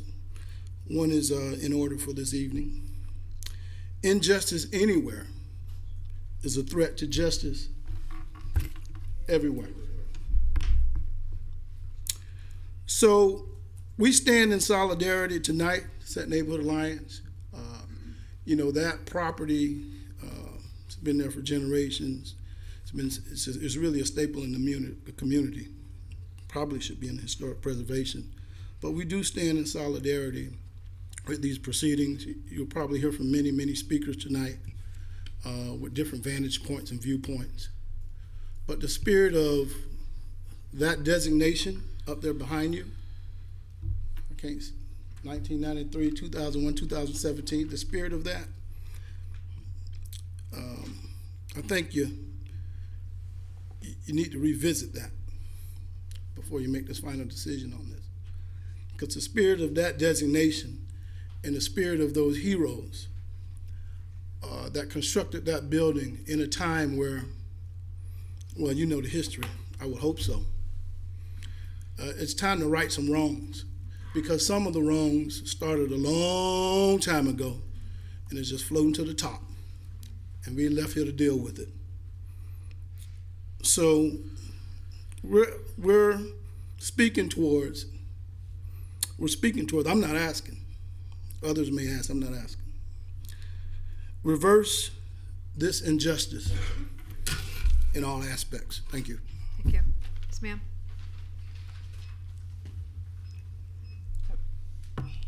Andrea Bruton, 703 Place Devant, Delray Beach, Florida.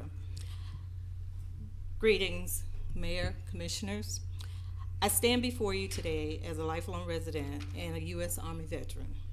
I'm speaking on the current status and the treatment we've received regarding Sherman-Williams American Legion Post 188C, and the C is for colored. An edifice that has served this community as a reception hall for the 50th anniversary reception of my grandparents, a reception hall for mine and other family members' birthday parties, teen and adult dancing, fundraising events for many of our family reunions with Friday night fish fries, a space for meetings and activities for community organizations at little to no cost. I grew up watching two of my uncles, both veterans, and their wives served diligently and committed members at the American Legion Post 188C as long as I can remember until their deaths.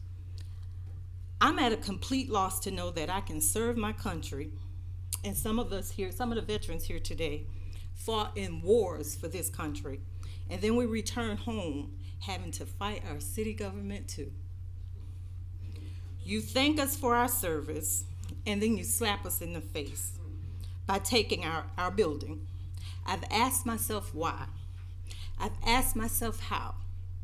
And then I asked myself, why wouldn't the city officials of this 3-time All-American city and the home of the 2023 U.S. Open champion want to be allies and improve that building for us rather than take it away? What do you have to gain? The mediation was a pretext. I'm not discussing what happened, but the only people there were attorneys for the city. No one from the city's management team to actually make a decision was present. This told us that you were not genuine about settling, and if you were, you would have had a city official there to make a decision, or would have allowed us time to discuss the offer that you presented. We're in 2023, and you're treating us worse than the city officials treated the veterans 75 years ago. Tell the truth about what we discussed. Thank you. Yes, sir.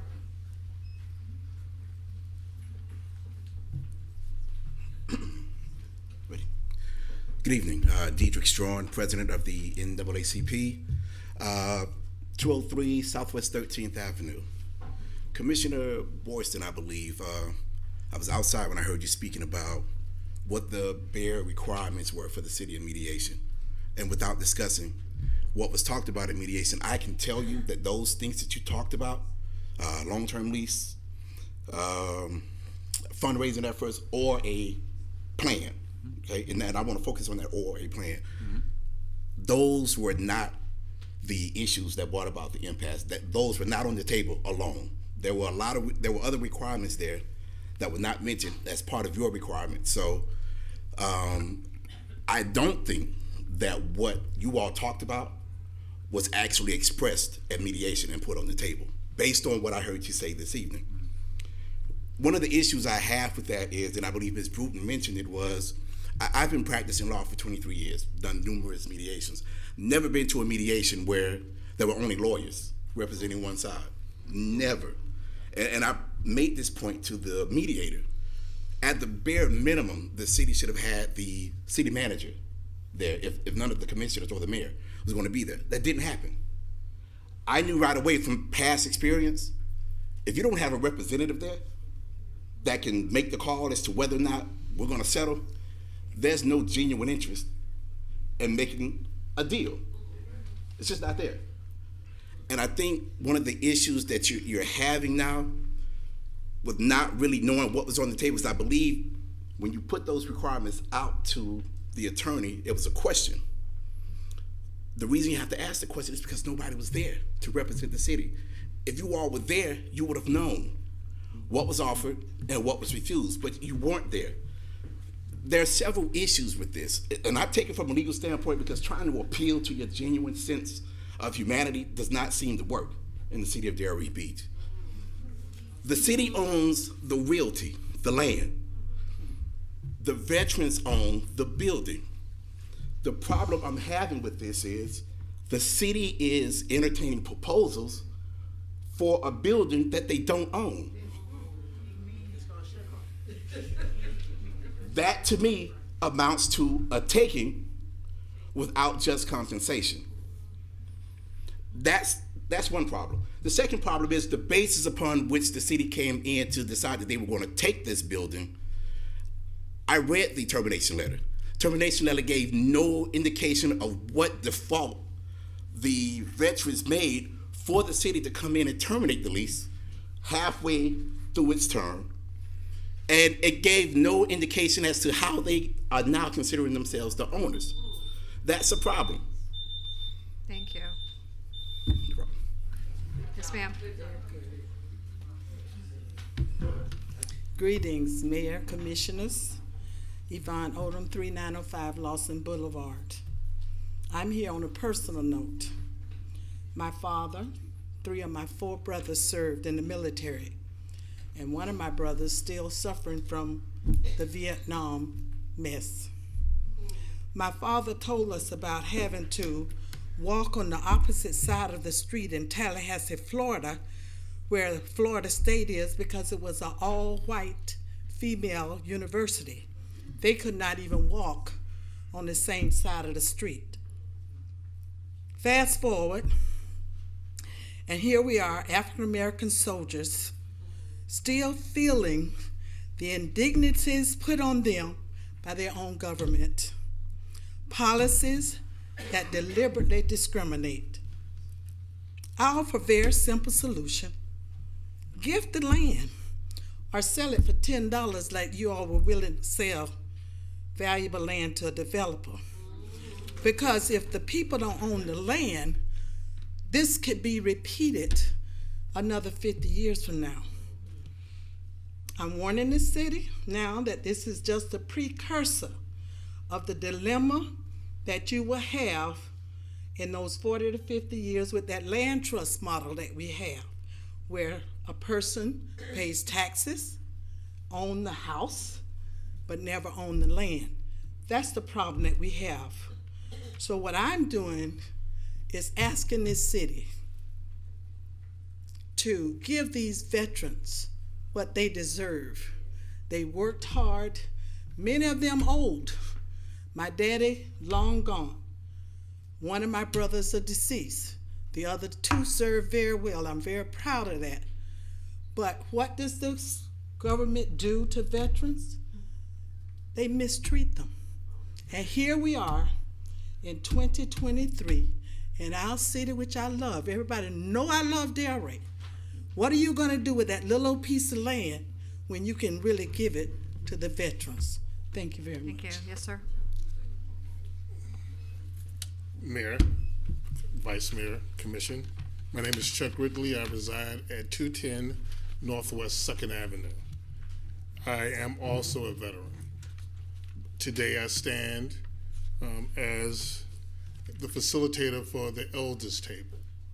At our last meeting, one of the highest ranking living veterans in this community came to the Elders Table and asked for our assistance in making sure that the property and the building that they own, we do not lose it.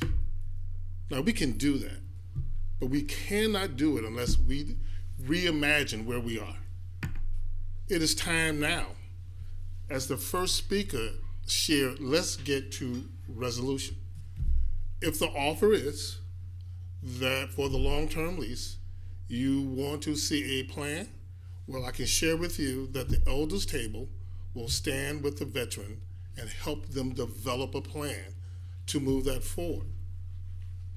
But the bigger issue and dilemma is that when you sent the letter out on September 25th, 2018, you owned the land and had a right to, based on the lease agreement, to terminate it. The lease you're asking them to enter into, on the 25th, you own the land, they own the building. The lease you're asking them to re-enter into, you now own the land and the building the way it is going forward. We have to put a stop to that and move to something you said, Vice Mayor Bolson, is let's move to the word partnership. Let's forget the word, well, I don't know if we can forget the word lease, but we can certainly change how you see this. You do not have to bear the burden of what happened in 2018 and find a way to elevate this up, reimagine it so that not only the veterans, but community can come together in a very different way. It can be more than just a building for veterans. It can be a community asset, but it's going to require you all to at least meet us halfway and rethink this. It just can't be the limited resources our community can bring to the table. We can be creative. Think through it. The Elders Table proposed to let's have a sit down and talk about this in a very different way, because there are also some hurt feelings out there that I am concerned about. And I will not stand here and allow this community to be split down the middle, because that is not the intention of the elders table nor the veterans that serve this community. Thank you. Yes, sir. Good evening, Mayor and City Commission, residents of Delray and family. Actually, I had some different things to say before the people much smarter than me spoke. Name and address. Oh, see what I mean? Much smarter than me. School teachers James, in the James L. audience. Bassett Jr., 102 Northwest 14th Avenue, Delray Beach. Been in the city a little bit of time, since my birth, actually. And I think we had some eloquent delivery here about the building and what it serves and the purpose and the history. But what I'm missing here, being a businessman myself and being in real estate for some time, also being a minister of the gospel of Jesus Christ, what I'm missing is, how did we get from the city trying to do the right thing to a technicality? The word technicality keeps popping up in my head, that we're extending this lease because we know you've been disenfranchised, even by this city. I remember when I couldn't ride my bike but so far down the beach before I was implored to turn around or be arrested. This is as a 10-year-old. I remember when I couldn't use the pool because I was told I have lotion on or I have oil on. But then I watched people with suntan lotion go in the pool. I remember those days. But my father always told me, son, don't let that ruin your feelings about the majority of the people, because there's good people out there. This post 188, I don't think you understand the building. It's not a building, it's a place. It's a noun. This place was first and foremost for kids a fun place. It was a safe place that you can go when you couldn't come on this side of town.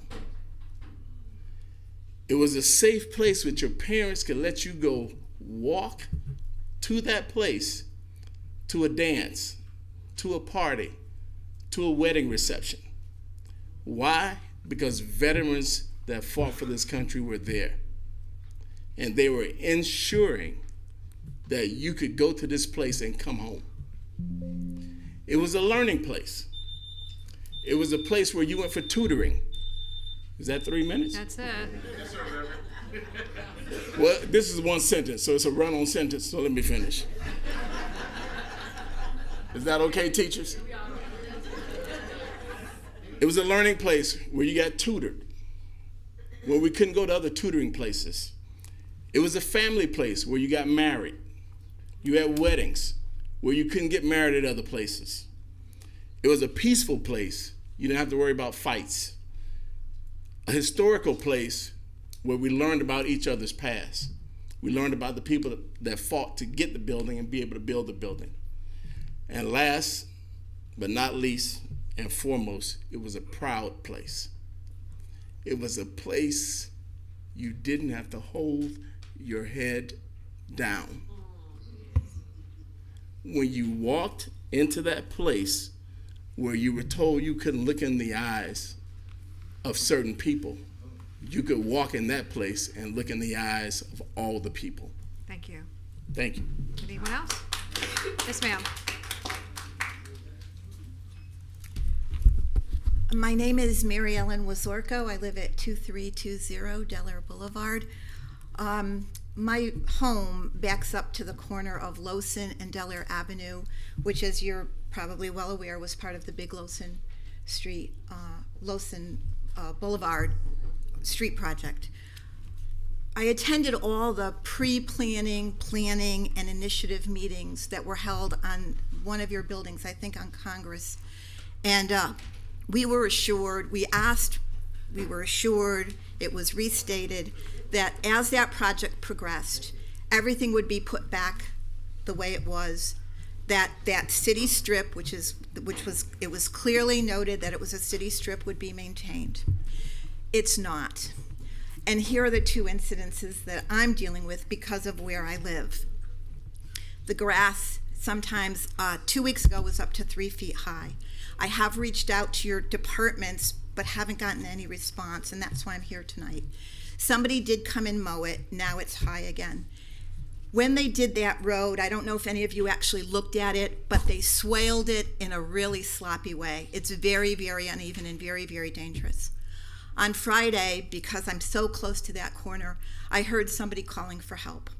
I walked out, and an elderly woman who apparently was going to the bus stop stepped off onto that swale, which I know I could fall, and I'm guessing any of you could fall if you weren't aware of how that ditches down.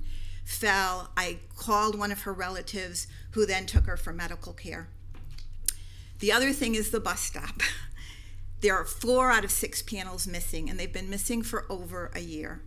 Again, we were assured, I think I went to 4 meetings when this all started, and we were assured that everything would be taken care of. Now, it could be a supply chain issue. They did finally come and take the signs that had fallen down and somebody's front fender out of that corner. But people, with all the rain we've had, I finally took an umbrella out to somebody because they're literally sitting and it's just pouring down on them. And I know it's very minor compared to some of the things that you people face, but it's about kindness. It's about aesthetics for sure. So much money was spent on that. It's so little to keep it up. So I'm just here requesting that perhaps Mr. Moore can look into it, get that bus stop done. And again, I don't know how the city, if you have to sign off on any of this work, but that swale is dangerous. If somebody walks off that sidewalk, somebody is going to break a leg. This woman, I don't want to know what she did to her ankle, but they were taking her down to Delray Medical. And again, I'm not, I know when you get into those federal projects and stuff, everybody's the boss, but perhaps you could take a really good look at it. Like I said, I tried to talk to somebody in Public Works. I talked to the police. I really didn't get any response. So I'm hoping you can help. And that was my 3 minutes. All right, thank you very much, Mary Ellen. We'll look into it. Yes, ma'am. Yes, sir. I'm Ezra Krieg, 2984 Needham Court. I'm here representing the Delray Beach Initiative to End Homelessness. The Delray Beach Initiative to End Homelessness was formed to help assist the city and its police department to find proactive and positive solutions to the challenge of homelessness in our community. Through that effort, we've brought nearly $500,000 of funds to the city to work towards trying to help mitigate the issue of homelessness in our city. Recently, members of the City Commission have been concerned about an increase in homelessness and in our city, but I've tried to discuss the fact that it may not be homelessness.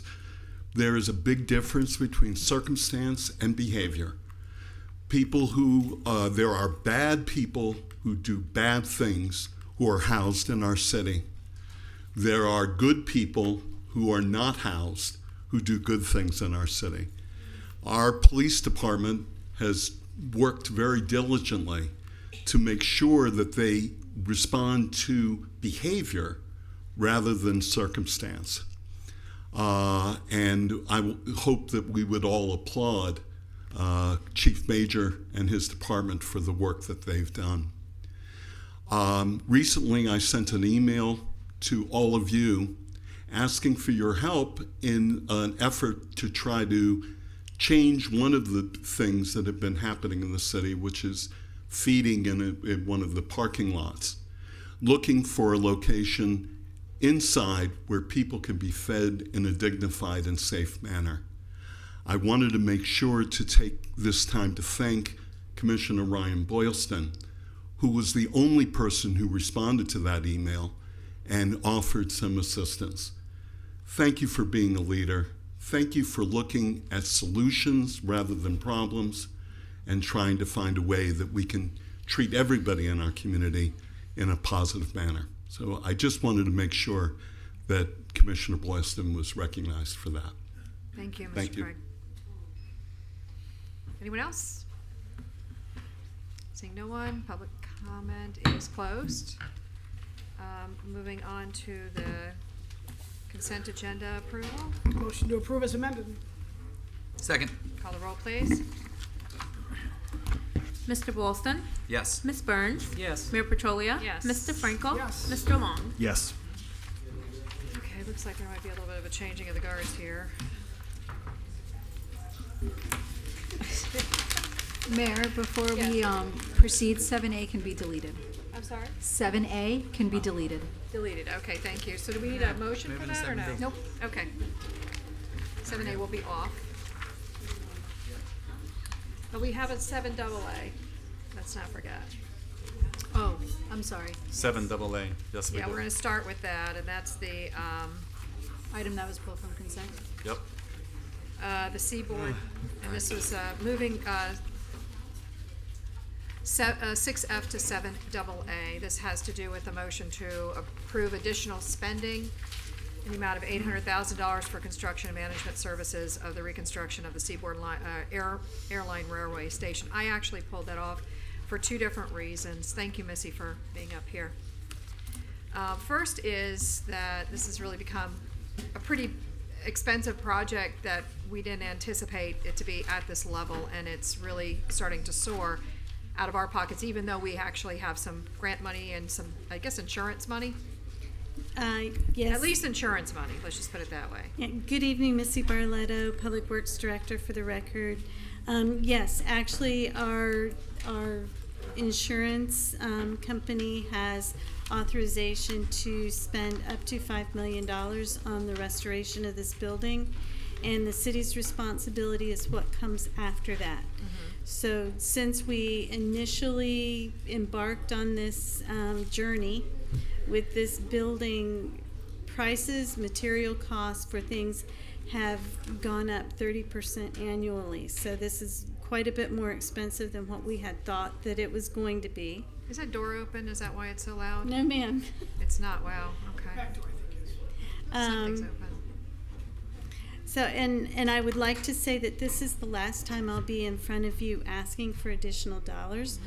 This project is being managed by our insurance company's construction group, and they are working right now at nailing down all of the exact final costs so that the next time I come to you, it will be the final amount. It will be in the neighborhood of $200,000 extra to finish out the building, but it is going to be a beautiful facility when we're done. Okay, well, what I wanted to do was, first of all, I know that, I'm hoping that, let me see, oh gosh, she's back there. Our HR department is talking about moving over there. Yes, ma'am. I have to tell you, I don't know when decision was made, but it was never a decision that I was supportive of, even though it's not my decision to make. I just wanted to bring it to my colleagues' attention that there may be other departments that might be better suited to be off grounds. And I say that because I just ask, every time I'm having conversations with our city attorney, city manager, a lot of times they're in with our HR director, because there's a lot of things that happen under the roof of City Hall. And to have the HR director now off location, to me, doesn't appear to be the right move. In addition to that, we have a building fund that's growing and no way to spend that money. And this might be a great opportunity to be able to get some of that money out of that building fund through moving maybe our inspectors or somebody from that department over in order to be able to use that as a way to charge rents for this building fund that we cannot expend. So I think it's a great opportunity for us to do two things. And I know that it is not our decision, but I think that there's a little bit of a disconnect to have your HR department in a foreign location when all your people are here and your city manager is here, he's not moving over there, and the idea that a building fund might be able to be somewhat depleted and that money being able to be grabbed for the city's purposes.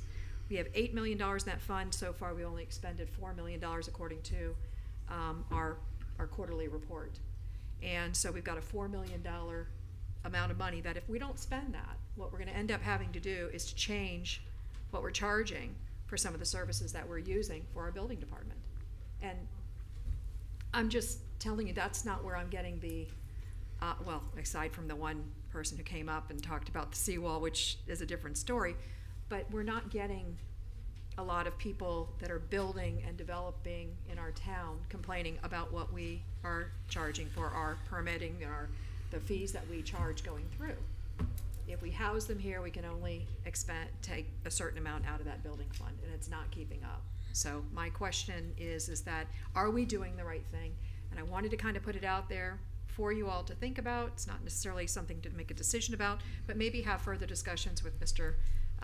Moore and our city attorney, who could probably direct us even better, and our finance director, who all three of you could really kind of like look at this from a different perspective in order to be able to take some of that money, possibly get that money out. And is it the right thing to have our HR department leaving under the roof of our city hall? Not that there's enough room in there, I understand that, but if we opened up other space, maybe there would be an ability to be able to have more room here. Just my 2 cents worth.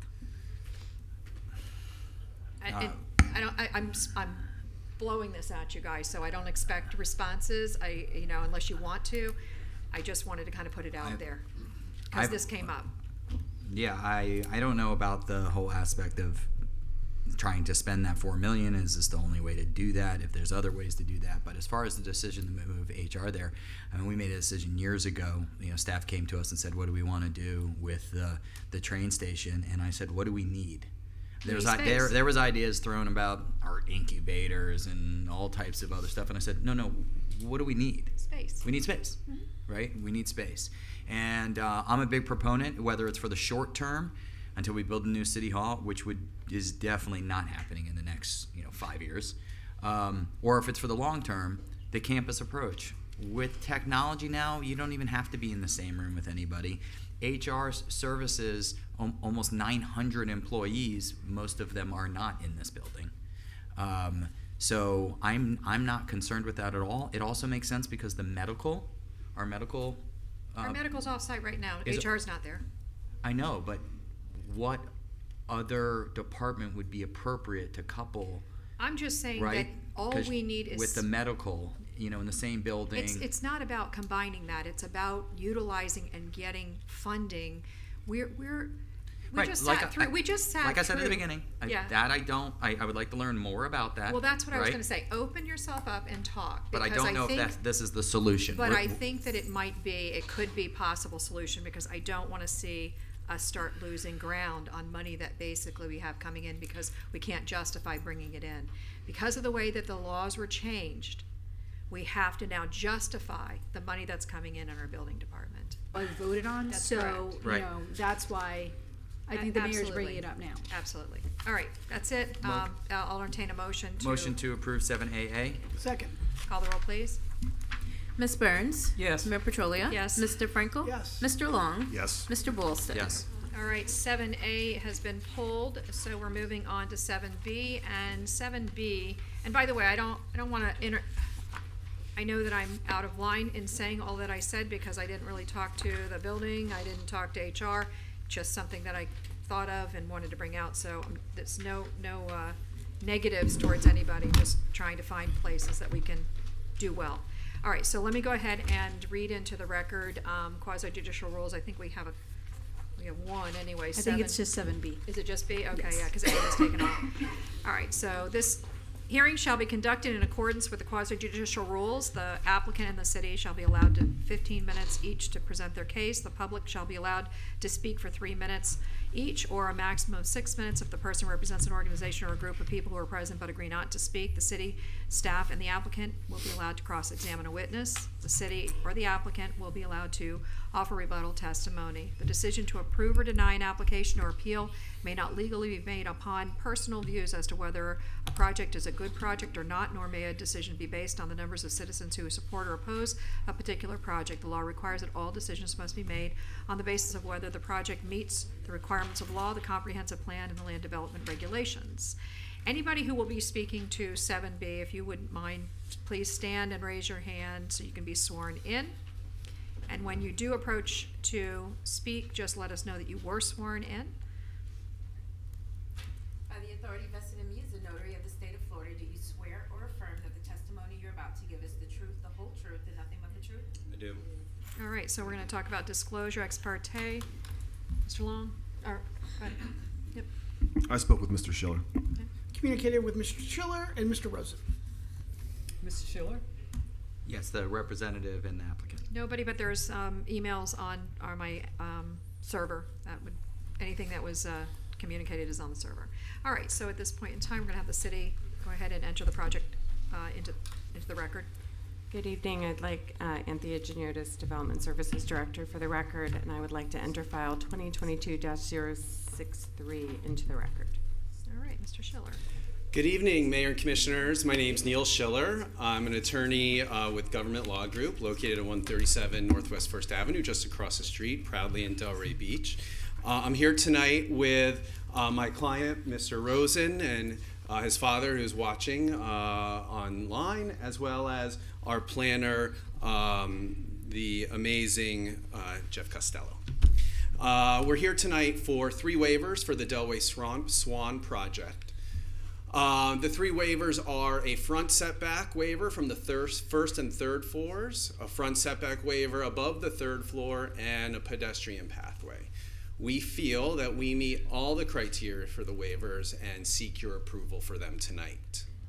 This is a location of the property outlined in blue. You can see it spans the city block, but it is not the entire city block. There is a chunk missing on the northwest side and a chunk missing on the southeast side. And you can see this is on the corner of Southeast 2nd Street and Southeast 1st Avenue. This is what Southeast 2nd Avenue looked like several years ago before the parking lot was built. You can see a number of spaces parking spaces that require the user to back out onto Southeast 2nd Avenue. There are no sidewalks there as well. This is the current condition of Southeast 2nd Avenue. I just wanted to show you again, there are spaces on the east side of Southeast 2nd Avenue, but still those buildings remain and those unsafe parking spaces remain and no sidewalk exists. These are just 2 renderings I wanted to show the project because they do deal specifically with the waivers. This is a view of Southeast 2nd Avenue and Southeast 2nd Street. This is looking toward the southwest of the project. This is our civic space, or one of our civic spaces right here, as well as our commercial space. You'll see an arcade that is a covered sidewalk. That spans 10 feet wide, is a pedestrian clear zone, and goes down the entire block. This is a better view of the whole block at once from the east. You can see the existing parking, you can see the railroad, and then most importantly, you can see the arcade that covers that span, and then a sidewalk that goes the entire length of the building. And we'll get back to that in a couple of minutes. This is our proposed site plan. We are in to SPRAB for a Class 5 site plan. I think comments were just returned to the city earlier last week, or late last week. I do want to point out a couple of things. First, here's the plaza I was referring to on the rendering. It's at the northeast corner, and then the commercial use. This is our garage. that is integral into some of the waivers. Here's our pool court on the ground floor, and then we have a green area on the southwest corner of the property.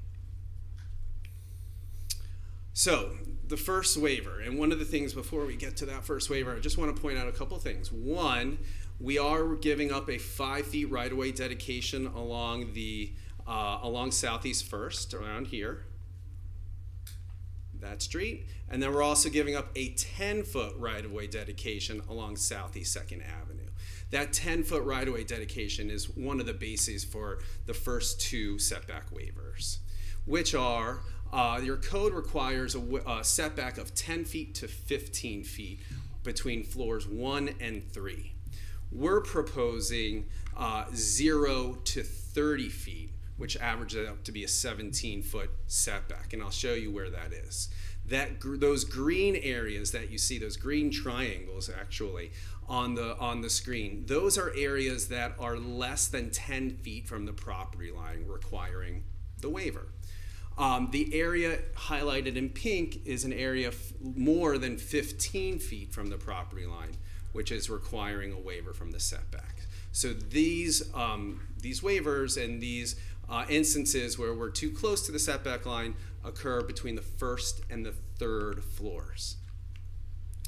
Now we get to the second waiver, which your code requires a minimum setback above floor 3 to be 20 feet. Well, we're proposing 0 to 20 feet setbacks, and you can see that yellow, again, this is occurring above the third floor, is within 20 feet of the property line. So we are asking for that waiver. And then the third waiver, which is probably the most controversial of them all, is the required pedestrian pathway. And I want to just read the code section into the record. Buildings with more than 250 feet of street frontage shall provide a pedestrian or bicycle passageway at least 10 feet wide, connecting alleys and or parking to the public sidewalk. The passageway elevations shall have storefront windows with a base between 9 inches and 3 feet high with transparent glazed windows extending to at least 8 feet high or 50% of the length of the wall. So the ordinance doesn't require the passageway to be public. However, we have provided a passageway from Southeast 1st to Southeast 2nd Avenue that is 10 feet wide. The passageway is provided from the ingress-egress to the commercial space. The passageway is provided from the parking garage to the sidewalk. And a 10-foot sidewalk, as I already pointed out, is undercovered of the arcade. Access to the garage from the sidewalk is provided both via the stairs and via the proposed passageway that we have included in the building. And this is what it looks like. You see that yellow line happens to be mid-block. That is the internal passageway that's being provided to everybody, to the public, to residents. And I think it's important because your staff report talked about the intent of this particular waiver. And there are a bunch of different intents, I think, that this waiver serves, or this requirement of a pedestrian pathway serves. First, your staff wrote in the staff report for residential buildings, which this is, residential buildings spanning the width of a block, which this does, the passageway provides a safe and more convenient route for residents from either side of the block, which this does. There is an ingress-egress point at both sides of that yellow passageway that will be open to the public, that actually provide covered passageway to the public. We feel that this meets the intent by providing an internal passageway to the public. Additionally, we have this graphic that shows you exactly how pedestrians are going to move. It's important to note that if somebody from the public goes into the garage, they're coming out into that yellow passageway, or they're taking the stairs that exits right out the entrance to that passageway. And we have little people moving down the street towards the commercial, moving in the passageway from first to second. And we feel that not only, I don't know that the waiver is necessarily required because this passageway is being provided, but it serves additional functions also. The waiver to break up more than 250 feet is also maybe meant to break up buildings, right? And see articulation of the building. I'm just going to fast forward to this slide, which shows you how the building is not just a solid wall. It in fact moves about in a bunch of different ways, and especially from a pedestrian point of view, it's not a blank wall. So the intent of the waiver is met by the design in terms of the articulation of the building. I want to point out that the project is 165 units in total. I also think it's important to note that the property and the block today doesn't have an existing alleyway. There's never been an existing alleyway on this block. And so people that are traveling in cars are coming to the development and either parking in the FEC parking on the street, or parking in the garage, and using the sidewalks that we're providing as part of this project in order to get to the commercial, to the plaza, or to the other side of the street on Southwest 1st Avenue. Here again is a blown up version of the rendering to show you specifically where the pedestrian pathway is along Southeast 2nd Avenue. These sidewalks don't exist today.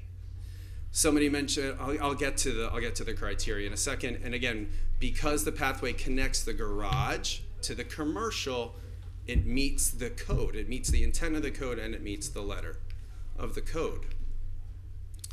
So I understand that staff has provided or asked us to look at two different alternatives. And these were basically alternatives that connected the whole block.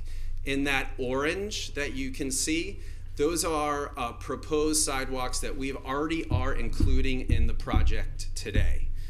Based on discussions with my client and based on feedback from staff, we have also agreed to provide the green on the diagram. That green are sidewalk connections that literally encompass the entire block with a sidewalk. That doesn't exist today. So on the south side, this is known as the Ford property. They've already given a 5-foot sidewalk easement to the city, but they haven't agreed to pay for it. We will pay for that sidewalk in order to make the connection around the whole block and therefore enhance the pedestrian network that we're already enhancing. Same with this, well, not necessarily same, but behind the Mark and behind the Shutter building, that green L. Staff wants us to complete that connection to the sidewalk so the pedestrians can walk around the Mark and around the Shutter building, because they didn't dedicate an easement or a dedication. There's no property for which we can build a sidewalk. So at our expense, and both of these at our expense, we'll be building a sidewalk with your permission around the Mark, around the Shutter building, to connect to the new sidewalk that we are going to be building. We think that this is this improvement to the pedestrian network, which is huge, right? Because now you have a sidewalk around the entire block, in addition to the fact that people can walk mid-block if they so choose in the middle of the building to get from 1st Avenue to 2nd Avenue. So I don't expect you to see all this. This is waiver criteria. I want to focus really on the pedestrian pathway waiver. I think that's important. So shall not adversely affect the neighboring area. Having a pedestrian pathway in mid-block doesn't negatively affect the neighboring area. In fact, with all the improvements being made to 1st Avenue and 2nd Avenue with the sidewalks and all the other pedestrian amenities, we actually think that this is an improvement to the area. Second, shall not diminish the provision of public facilities.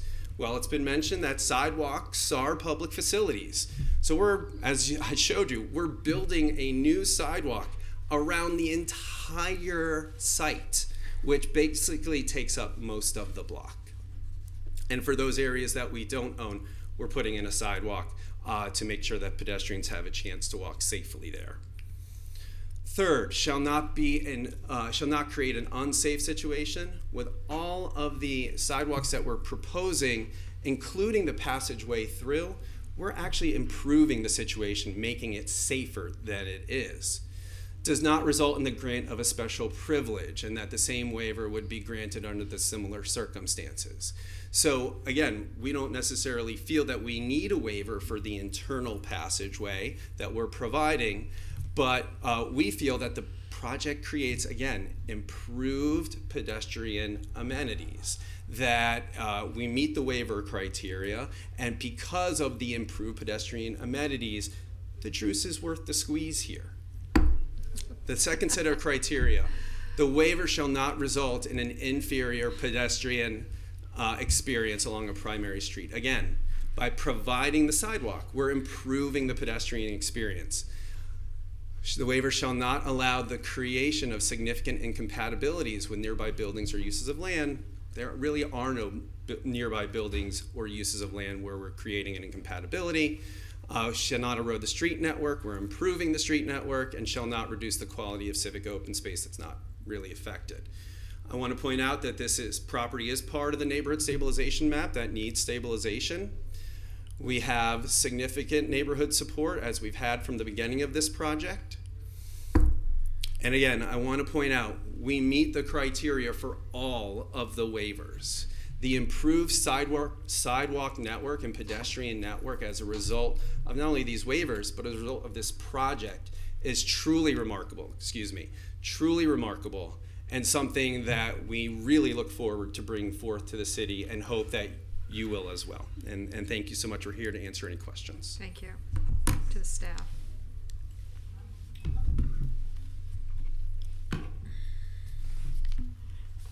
Looking for the mouse. Okay, hang on. Okay. So the waivers that are before you are to the Central Business District Code, which really utilizes a form-based code, which is part of why I do think it's important to look at the overall architecture of the building. I'm waiting for the city presentation.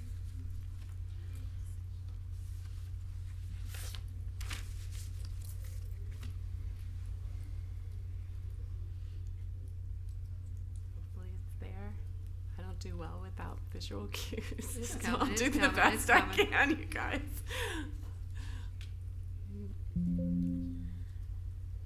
It's not looking good. Okay. That's good. Can use yay, thank you. Okay. So there's a couple things that I do think matter. And if there's I guess I have to use this thing. Okay. God help me. I like a mouse so I can make the arrow point. So forgive me, I'm gonna have to be smarter than this. All right, so one of the things that I think is important and is germane to the discussion, particularly about the setbacks, is that the property is a wedge shape. I think that does matter. The other part about the code for downtown is that there's a distinction between primary streets and secondary streets. Primary streets are the ones that are intended to have a high level of pedestrian activity. They have higher standards related to the uses that can line them, whereas our secondary streets are the ones where we expect you to have the driveway access. That might be where the loading zone is and the trash. And so in this case, I think it's important to note that Second Avenue, which I don't use this thing so well, sorry, is where the train track is and is the subject of the waivers, is a secondary street. That's where the loading is. That's where, it's next to the railroad. So it's just, if you're gonna put your best face forward to the neighborhood, and you're gonna have some of your crunchier uses in the back, right? All of the streets are required to have the connected pedestrian, shaded street trees, all of that. But I think it's important while you're considering these waivers to understand the distinction between second and first in this case. So there are 3 waivers. The first 2 are related to setbacks. They are all focused on Southeast 2nd Avenue, which is the railroad side, not on the neighborhood side. And then the last one is related to the 10-foot wide pedestrian passageway, which, to be 100% honest, is the one that I personally have, wrestled with the most and continued up until the start of this meeting to pull numerous planners in with me to discuss. So I think that related to the setback issues, it's important to understand the architecture. These are not final renderings, and when SPRAB acts on them, you will see the final renderings as an appealable, assuming they're approved. But they do matter because I think that what I want to show you in relationship to the setback is that there are open space requirements because of the size of the project, but this, again, the requirements for the ground and the upper level are meant to address mass, right? So this is the neighborhood side. None of the setbacks or waivers are requested on this side. Everything on this side meets the code. It steps back higher at the top, and it's set back a little more consistently along this sort of straighter right of way. None of the setback requirements are related to First Avenue Street. I'm mixing them up again. I did it wrong again. The Atlantic Avenue being an avenue and the other one's going the other way, it, like after all these years, still throws me. So none of them are related to that. So every relief that is being sought is about the building that faces the railroad, okay, except for the crosswalk, which we'll talk about. And so those are related to mostly the corner where the parking garage is here. And then some of the building is stepping back because it has a form-based code that says you have a maximum of 15. It's stepping back further to make way for loading. On a project this size, some of that variation, in my opinion, helps break it down in mass. So these diagrams that the applicant submitted, I even tried coloring them to make them more readable, and then that's why I finally put the renderings in, because I think it's hard to understand. So on the right with the circle, you see the corner where the building has come all the way forward, and then you see that area in the middle where it's exceeding the setbacks.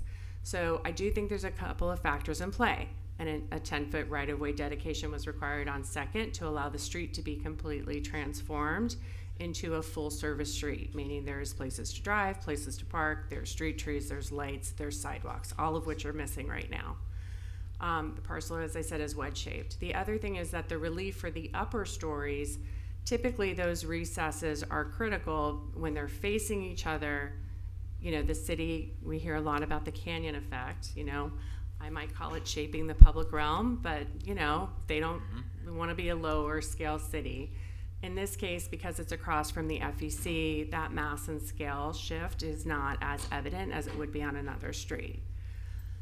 The project does have a variety of frontage types because it is so large, so we're going to go back to that, which means it has an arcade by the commercial uses and the bike uses. It has stoops on that some of the units directly access the sidewalk. It has porches as you work your way around. So a lot of variety has happened at the ground level, and there's a significant amount of landscaping. And so I think it's fair to say, you know, it's going to transform the ability to walk, right? So that's, again, so we're talking about the upper level recess here and the fact that the bottom is too close with the parking garage and steps back a little further in the middle. And those are the subject of the first two waivers. I also think, again, it's important to note that the setbacks above the third floor are all provided for third story are all provided facing the neighborhoods and these other streets. So the relief really is on the railroad side. I also think that the fact that we're looking at an architecture that is more consistent with Delray Beach as opposed to some of the more modern boxy gray projects that we've had over and over again does help, you know, the issue with how much the mass of the building is shifting. So then, and then finally, the LDR does allow typically a lower board, SPRAB or HPB, to relieve the recess if it's a parking garage because of the structural, you know, reality of trying to build parking and shifts. But there's requirements that there's an active use liner on the ground floor, and there's some other things that are not provided here. So I'm just going to flip it back again. The garage, you know, is in this case, it's not stepping back, but the ground floor really, you know, is not having those active uses, which is why, you know, and it's not the only place that the recess isn't provided. The rest of it is, I believe, tell me if I'm wrong, Alexis, here. But it doesn't perceive that mass because you're in the arcade, and the arcade is further. And the other thing is the arcade has a minimum 10-foot clear zone by the code. In this case, it actually exceeds it.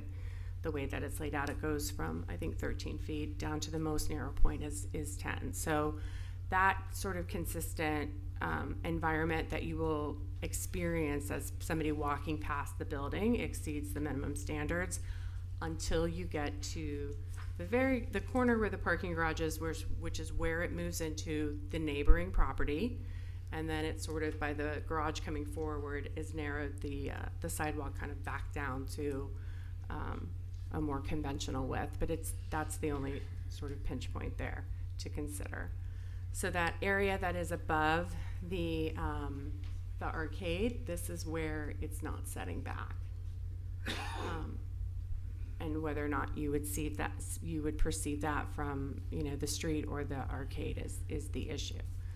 Or so okay. The pedestrian passageway. What the code, and usually I have a slide verbatim what the code says, and like the one time I don't do it, and I wish I had it. So I think Mr. Schiller had it, but for buildings that have more than 250 feet of street frontage, which is generally the shorter block edges, that, you know, because we have the long side of a block and a narrow side. If you have more than that amount, right, of street frontage, you have to provide a bicycle or pedestrian passageway that is at least 10 feet wide, connecting rear alleys and or parking to the public sidewalk. The passageway elevation should have storefront windows, you know, with the base, transparent glazing, etc. So this rule was intended to do a number of things, mostly to not have people that are behind a building parked having to like walk the whole block around to get to the business or something that they're trying to visit. It's also an effort to establish a finer grain network a pedestrian network downtown. If we are not going to drive downtown because we live, work, and play here, there needs to be a superior pedestrian network to be able to achieve that. And so these are the things that was doing. This project has 165 units in it, which means 200 people will live in this building. And 200 people will hopefully go to the Ave and to all the neighboring businesses, not by a car, and, you know, head north out of this building. And so I think the issue is that this is largely a residential building, and so a cross block doesn't come with customers in this place that need to access this way through, right? So if you have 200 people coming out of this building, they park their cars because they live there or they're visiting, and then they go to the lobby, and they can go all the way, I'm doing this wrong again, all the way through the lobby out to either street, where they will engage on this side, if you're going north towards Atlantic Avenue, a fully functioning wide sidewalk with shaded trees, lights, and you'll hit a small commercial area and a plaza on the corner.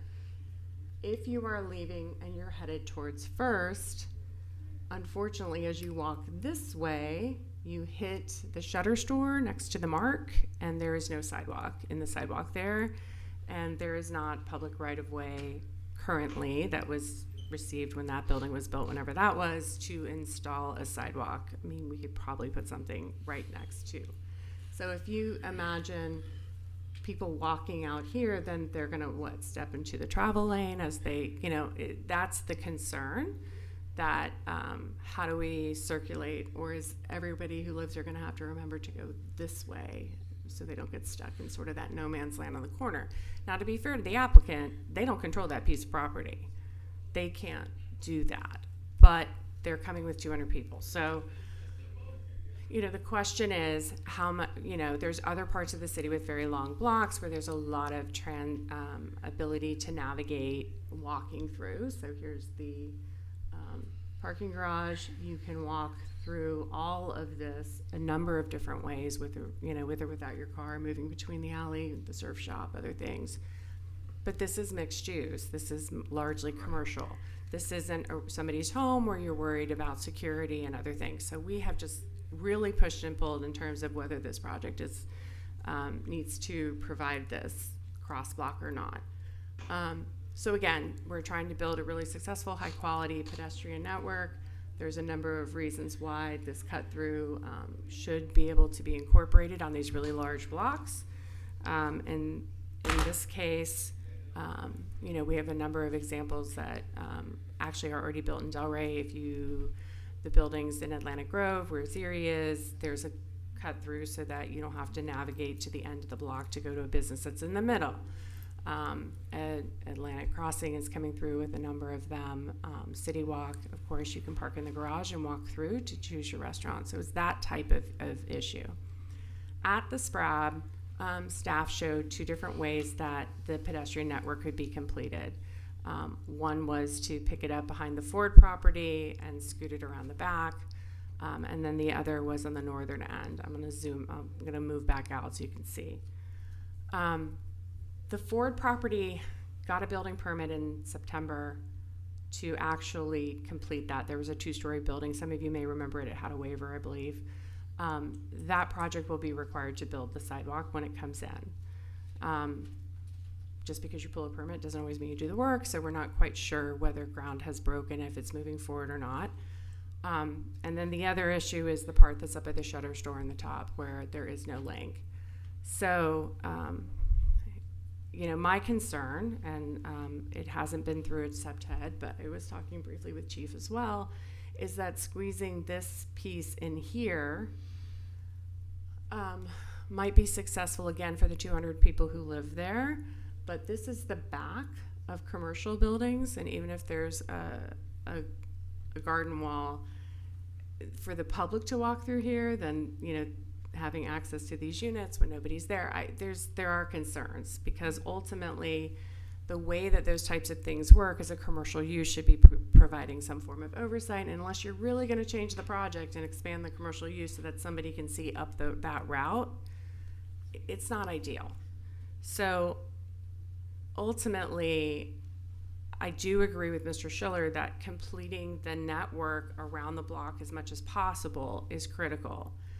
And without significantly changing the project and the layout of the building, I don't know how it's provided successfully through the belly of the building when 200 people live there. And there was discussion about just letting the public cut through the lobby. I know plenty of buildings that do that. They are all office buildings or commercial buildings. They are not solely a residential use. And so that's the concern with whether this cut through should be allowed or not here. And so again, I know that he could meet the letter of the code by providing this. Apparently you guys are listening to me. I will hurry up. I don't know whether we should require that though. I'm on the fence, and if the waiver is denied, then we will work on the details of how to achieve a safe route with a SEPTED review that includes PD, because they're part of TAC for that issues. So you don't have to solve that today if you want the cut through. So again, ultimately, all of these waivers are related to whether or not there's an adverse neighborhood provision and whether they are diminishing public facilities and creating an unsafe situation.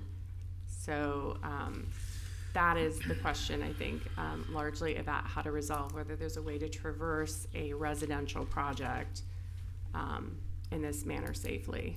So, and then in relation to the form-based code, especially for those of you who are new to looking at the CBD code, again, there's a lot of concern raised about making sure that any give on the code or results doesn't affect the pedestrian experience. So you have to meet the minimum streetscape standards of 15 feet, other things like that. And I'm here if you have any questions. Great, thank you.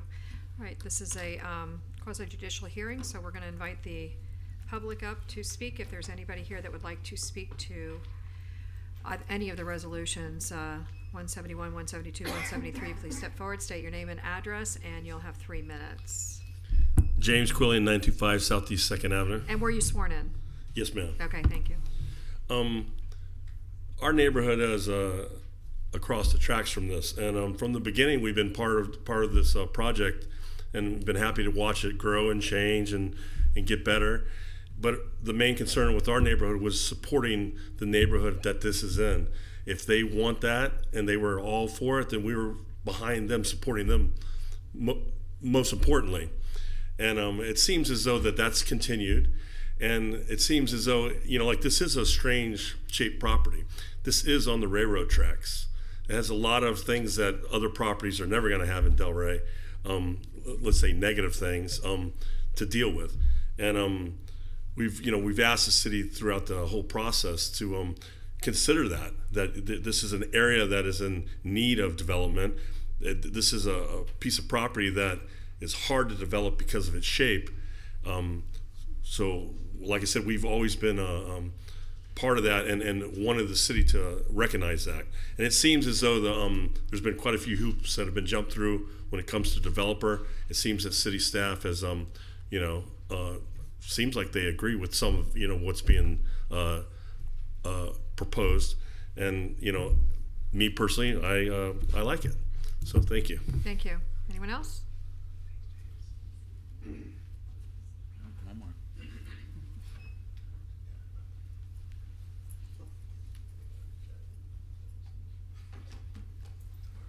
Could you put the picture up again? I'm sorry? Could you put the Picture up this one? again? Maybe that one. Ms. Finch, were you sworn in? Yeah, I was here. No, you were sworn in. Did you swear yourself I in? put my hand up. You did? Okay, great. I think. Okay, This so is just state your city- name and address and then go ahead and make your comments. Alice Finn, 707 Place Tavant. I've been in Delray Beach almost 50 years. And this, to me, if we can trust this picture, just is overwhelming for our downtown. I don't think that you need to approve this. This would be the beginning of tearing down other buildings and making them bigger. I don't think this is appropriate for our downtown, and I hope you vote against it. Thank you. Anyone else? Seeing no one, public comment is closed, and we'll go back to the applicant and city, ask for if there's any cross or rebuttal testimony. No cross-examination, Mayor, just a couple points in rebuttal, please. Just want to make sure, it's already been said that this is an oddly shaped lot where I pointed out we're giving out a 10-foot right-of-way dedication on 2nd Avenue and a 5-foot dedication on 1st Avenue.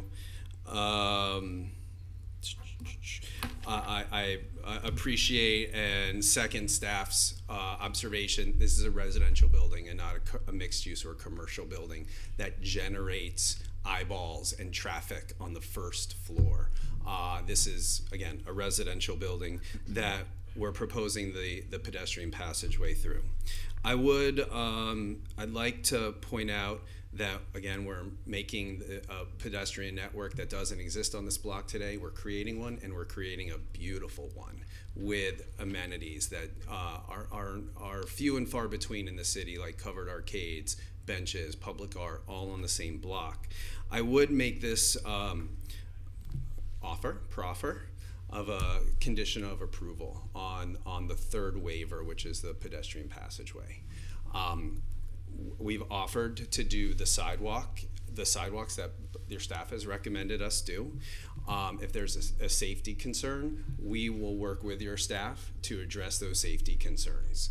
If that shutter building comes in for an approval and the city can exact a 5-foot right-of-way along the shutter building, along Southeast 1st Avenue, my client would be happy to pay for that sidewalk connection as well.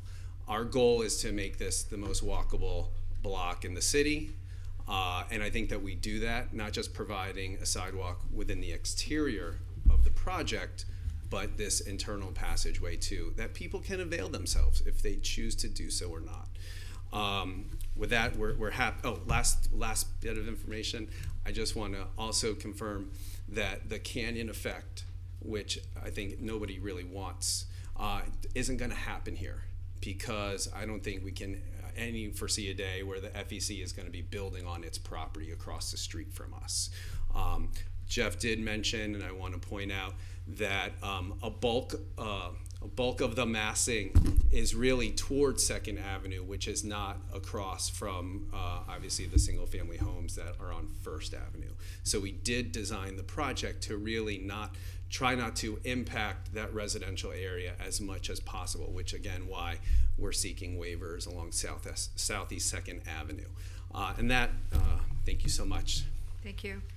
Staff? Rebuttal or cross? No. nothing. Okay. To the commission. We'll start, Vice Mayor? I'll start because I was glad Mr. Quillian came and spoke, just to remind us of the support that this the original rezoning had from the Osceola Park community, and I just want to read from the Osceola Park Master Plan, which was just updated a few years ago. The Central Business District zoning extends along the western and northern edges of the neighborhood. The CBD allows for higher densities and mixed-use development to foster compact, pedestrian-oriented development. The neighborhood has two areas and two distinct sub-districts of the CBD. The first area is located along the railroad corridor and is the railroad corridor sub-district. This type of development is primarily found near railroad corridors in the neighborhood, which is a consistent development pattern in historic South Florida communities, and it continues.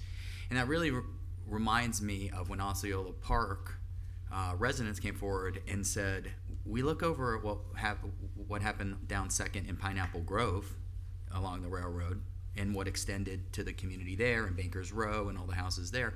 Why not on this side? Why don't we have that walkability? Why don't we have projects like this replacing slum and blight along the railroad tracks? I look at those first two waivers, and to me, it's a no-brainer. I know you like when I say that. I got to come up with something better. But it's little triangles of this building along the railroad track side, and then the project juts way in, almost 30 feet in. If you've ever looked at any of the projects in Pineapple Grove on the railroad side, none of them look like this. None of them. I wish we had more projects that look like this in Pineapple Grove on the railroad side. They just don't. They're treated as only the back of a building that you'll never look at unless you're on a train. I do, for the third waiver, however, I do have a little bit of an issue, and I appreciate the applicant coming forward with that plan to kind of put that cut through. The way I look at it, if you're living in this part of the community and you want to cut through, you're most likely walking northeast or north, right? Because you're going to downtown. To be able to cut through to the green space there makes sense for me, because that's the way traffic is going to flow. That's the way people are going to walk, whether they're walking to the Delray Market or the OG or the rest of our downtown. They would cut through there. If they don't, they do have to walk around, and that's the whole point, right, of us having this in our LDRs, is that you are able to cut through. That would suffice for me. I just don't see people cutting through. You said a lobby. It's basically a lobby. And although I don't think that's a ton of traffic, but we are trying to make the project as walkable as possible. So I would need to put some kind of condition of approval with staff, making sure that you are comfortable with what was presented, cutting through from First Ave to the green space there in the commercial space. It looks great. It looks like a solution here, but I understand, Anthea, that this is a solution that was just put forward and that you have maybe some concerns, and I would obviously want to make sure that those are addressed. As far as the other two conditions, or the other two waivers.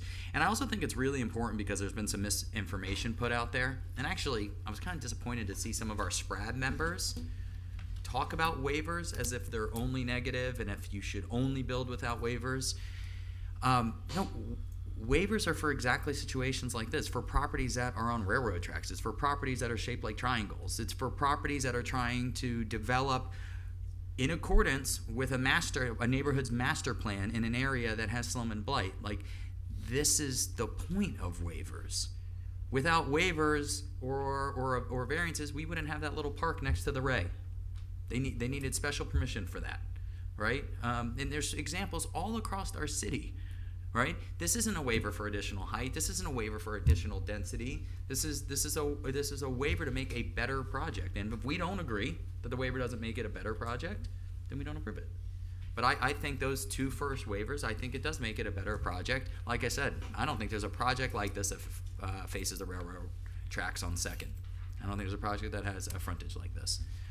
And I think the pedestrian scale is great, and it doesn't have a canyon effect because it doesn't have any buildings across the street from it, which is the main reason we even have that setback rule.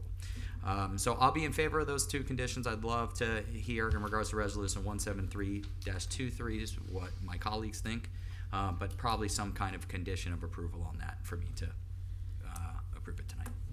Ms. Burns? Yes, I agree with Commissioner Borson on the applicants willing to work with because the first two, I'm pretty set on, very clear cut, understanding we're making the area look bigger. The only thing that I have issue with is passed, because it was passed, the density was granted in 2021, so that's passed. I'm really concerned about the additional traffic, and it has nothing to do with this project, but if the commission, like the Atlantic Avenue, if we considered no vehicular traffic or not having left turns, something to accommodate these additional cars that this project is going to bring. However, I think that because of the shape of this wedge shape project and the work, the buildings that I've seen, I think it's just going to enhance the area.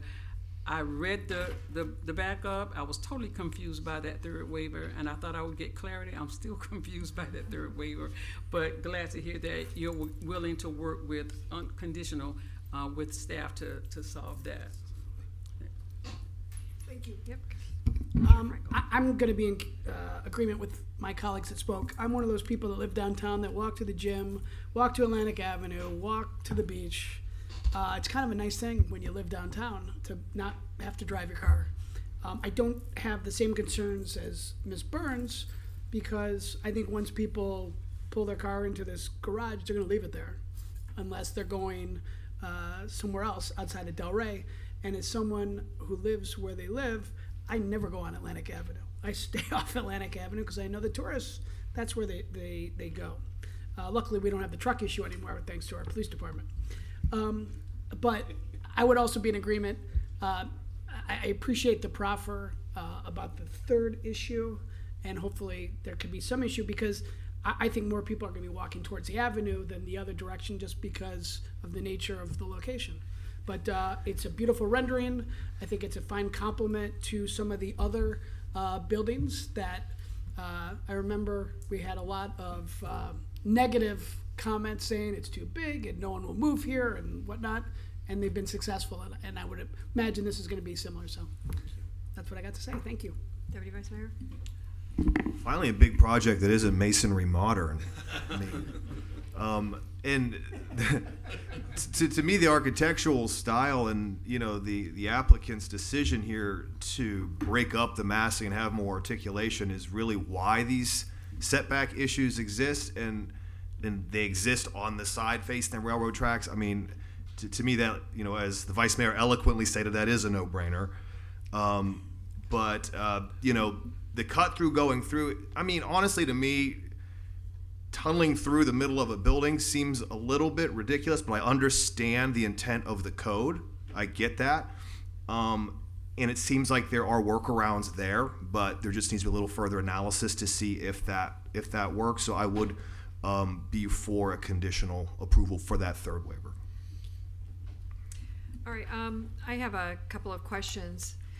This for staff. You were talking about the Ford property and the Shutter property. Tell me which one's which. Okay, the bigger one, is that the Ford property? So this property down here in the corner, which is south, because Mhm. north is Yep, going this I know way. that, just, what is it had called? has a building permit. Had a building permit issued. There is a project that's approved. There would be a sidewalk completed, but there hasn't Is been that the Shutter a lot property? of movement. No, the Shutter, it's a Shutter business. Okay. That is here. Right. Next to the Mark, there's some, some of the commercial from the Mark So is what I want adjacent to to ask, it. okay, all I want to ask you is the Shutter, the Shutter business. Yes. Why cannot we have, why can't the city put a sidewalk in front of that? So the right of way that we have Mhm. is not sufficient to install the sidewalk the way that we would normally do it. We can look at it with Public Works to see if, since Mr. Schiller's client might be willing to pay for it. The issue is that the sidewalk ends up being like right on the curb. There's not a lot of separation. There's no on-street parking. There's no room for street trees, and so it's not an ideal route. But there might be a way to make a small improvement. if Right, it's what I was needed. gonna say is that, all of the extras that you're talking about, the lighting, the trees, they're great. But if there's an opportunity to make it just a little bit safer. Right. And you miss those things until someone comes in and redesigns, and we can go ahead and then say, now this has gotta be upgraded. It's better than what we would have in the alternative, which is people stepping off into the passageway of traffic and walking that extra, space to the end of the block. Going and cutting through on the back side of that commercial building, I think we're asking for a dangerous situation. I can imagine who's gonna be lurking back there. Police can't see back there. It just doesn't seem to be safe. So one of the issues is this making an unsafe condition? I would have to tell you, that to me would be making an unsafe condition.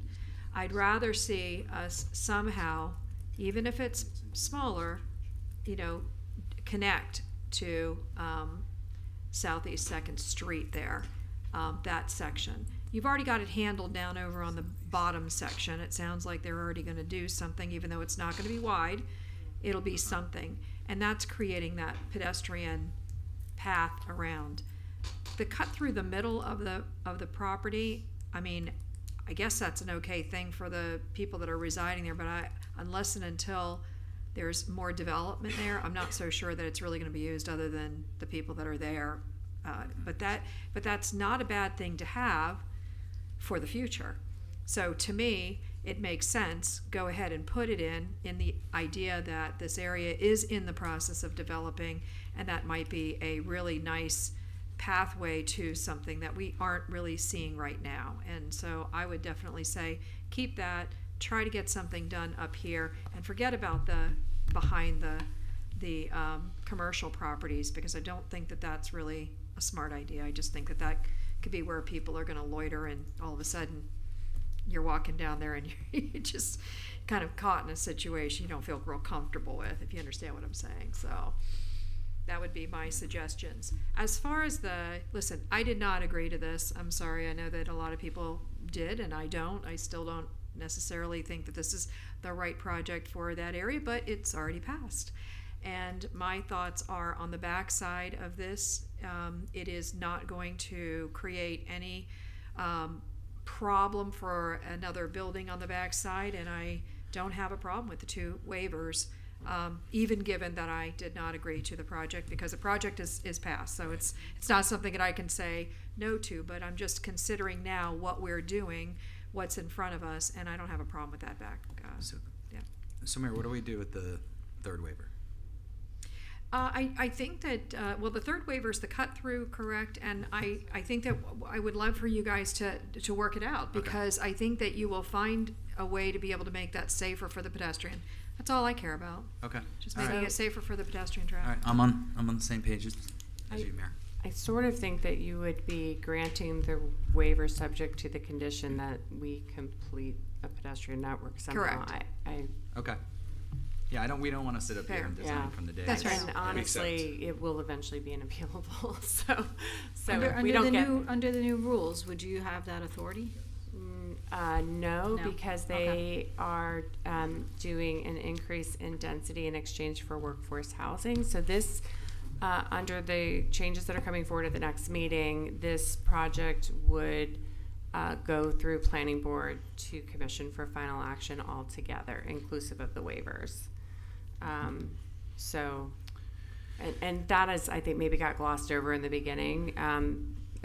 The density that was in the extra story, I'm personally maybe had more issue with the extra story with the rezoning than I did with the density, but this is doing 70 units per acre with 20% of them being workforce, so it's bringing 33 workforce housing within the body of it, so. And Anthea, Repeat you- that again? I missed that. I'm sorry. You're talking about Alright. density and height. So the project in this CBD Railroad Corridor Subdistrict, the Mhm. rezoning that allows it to go to 70 units per acre only Right. allows it if 20% of the units Correct. are workforce. And so, Which has already been decided. which is part of the zoning and, yeah. Approved. that Okay. They can do. All right, so they're not changing anything of that. That's within the boundaries. Yeah, very good. Motion to approve resolution 171-23. Second. Call the roll, please. Mayor Petrolia? Yes. Mr. Frankel? Yes. Mr. Long? Yes. Mr. Boylston? Yes. Ms. Burns? Yes. Motion to approve resolution 172-23. Yes. Or second. It's late, man. I'm Call not the used to roll. being here Call so the roll, late. please. Mr. Frankel? Yes. Mr. Long? Yes. Mr. Boylston? Yes. Ms. Burns? Yes. Mayor Petrolia? Yes. Motion to approve resolution number 173-23 with the conditional approval for a staff Full pedestrian. full pedestrian plan Connection. connection. Okay. administratively Administratively? administered by staff, Administered by unless staff. you want to see it come back. Nope. Second. All right, call the roll, please. Mr. Long? Yes. Mr. Boylston? Yes. Ms. Burns? Yes. Mayor Petrolia? Yes. Mr. Frankel? Yes. All right, good luck. Thank you, everyone. You got it. All right, moving on to 7C, Resolution 185-23. And this is not a quasi judicial, correct? No, this is not quasi judicial. Thank you. Like Alexis gives another one. Okay, so this is an alley naming request. It is actually related to the next item, which is 7D. So this is, again, related to the issue of approved development having its front doors and garage access or its sole access from an alley, which requires us to be able to find it quickly in an emergency to serve future residents. So the proposal before you is to name the alley that is shown on the screen to Hoffman Alley. It has a historical basis, which I'll go over in a minute. But in 2018, I believe, this project was approved. It's under construction, or it will be soon. And so here's Northeast 2nd Street. Here's Northeast 7th. And this is an existing platted alley running here. And the issue is that the lot that will be made for the townhomes in this bottom corner does not have street frontage, which is not consistent with the LDR, nonetheless it's approved. This has a street frontage in that the lot engages Northeast 2nd. However, the front door and the garage are all oriented towards the alley, which means to find the unit quickly, we gotta find the front door quickly. And so that's why this existing alley is being proposed for naming. It's a plat that goes back to 1913. It's different pieces of the alley. And then ultimately, it was platted at 16 feet. The city standard is 20 feet. In this instance, 4 feet was dedicated or will be. This is where we have found ourselves before, and we are. Adolf Hoffman was the founder of Delray's First Bank. He was instrumental in organizing Trinity Lutheran Church. He developed 7 Delray neighborhoods, and his family goes back to this area. So if we're going to name an alley, we thought that we should name an alley consistent with the unique area that it's in. It's not the Hoffman's chocolate, I checked. That's double F. Right? So, but still an all-around good guy. At any rate, this is where we find ourselves. I've had, we've been coordinating with fire, with our technical committees that are looking at new development to try to limit the amount of times we have to adjust or respond to these things. But it's an ongoing thing as the city's in demand and land prices are high and construction values high. So, people are interested in developing as many units as possible. So, again, this the naming is because our address naming book requires that single family and townhomes, that it's the front door. So the design of the structure and whether it's fee simple or condo situation plays into the addressing and other things. So we're this went to Planning and Zoning Board on September 26th. It had a vote to recommend approval 4-2. There were dissenting votes, obviously concerned with alleys becoming streets, and in this case, I think also the previous structure that was there, and lamenting the loss of that structure as making way for this new development, which the plat and the alley name really don't control. That decision got made several years ago. So this is this one, and the next one is going to be the same area, but they are two separate actions. Can you go back a couple of slides? I just want to make sure that I'm not misunderstanding something. I'll tell you when. Keep going. There. Wait. That. It's supposed to be Area 4, correct? No, ASEA. Where am I looking? On the left. The request is related to the development of the Area 4 townhomes, or is it ASEA? Is that the name of the townhomes? I think it's ASEA is the C? name of Okay, the very plat. good. Very good. I Yes. just wanted to ask about that because I thought it was I even talked to Mr. Moore about it, and I thought it was maybe misspelled, but now I'm seeing that it may not be. All right, very good. Thank you. All right, to the commission. Questions, concerns? I have big concern about naming alleys and changing alleys to streets, because I think that we're heading down a path here that's concerning. But I think that we already crossed that bridge, so to speak, so I think it's just the naming part of it. If there's nothing else, I'll entertain a motion. Motion to approve resolution 185-23. Second. Call the roll, please. Mr. Boylston? Yes. Ms. Burns? Yes. Mayor Petrolia? No. Mr. Frankel? Yes. Mr. Long? Yes. Okay. 7D. 7D is typically on consent, so I'm sorry? 7D is typically on consent. It's a plat. Oh. The only reason why it's not is because of the Because of alley the naming, alley. so Okay. this is Gotcha. more ministerial. Motion to approve. Second. Call the roll, please. Ms. Burns? Yes. Mayor Petrolia? No. Mr. Frankel? Yes. Mr. Long? Yes. Mr. Boylston?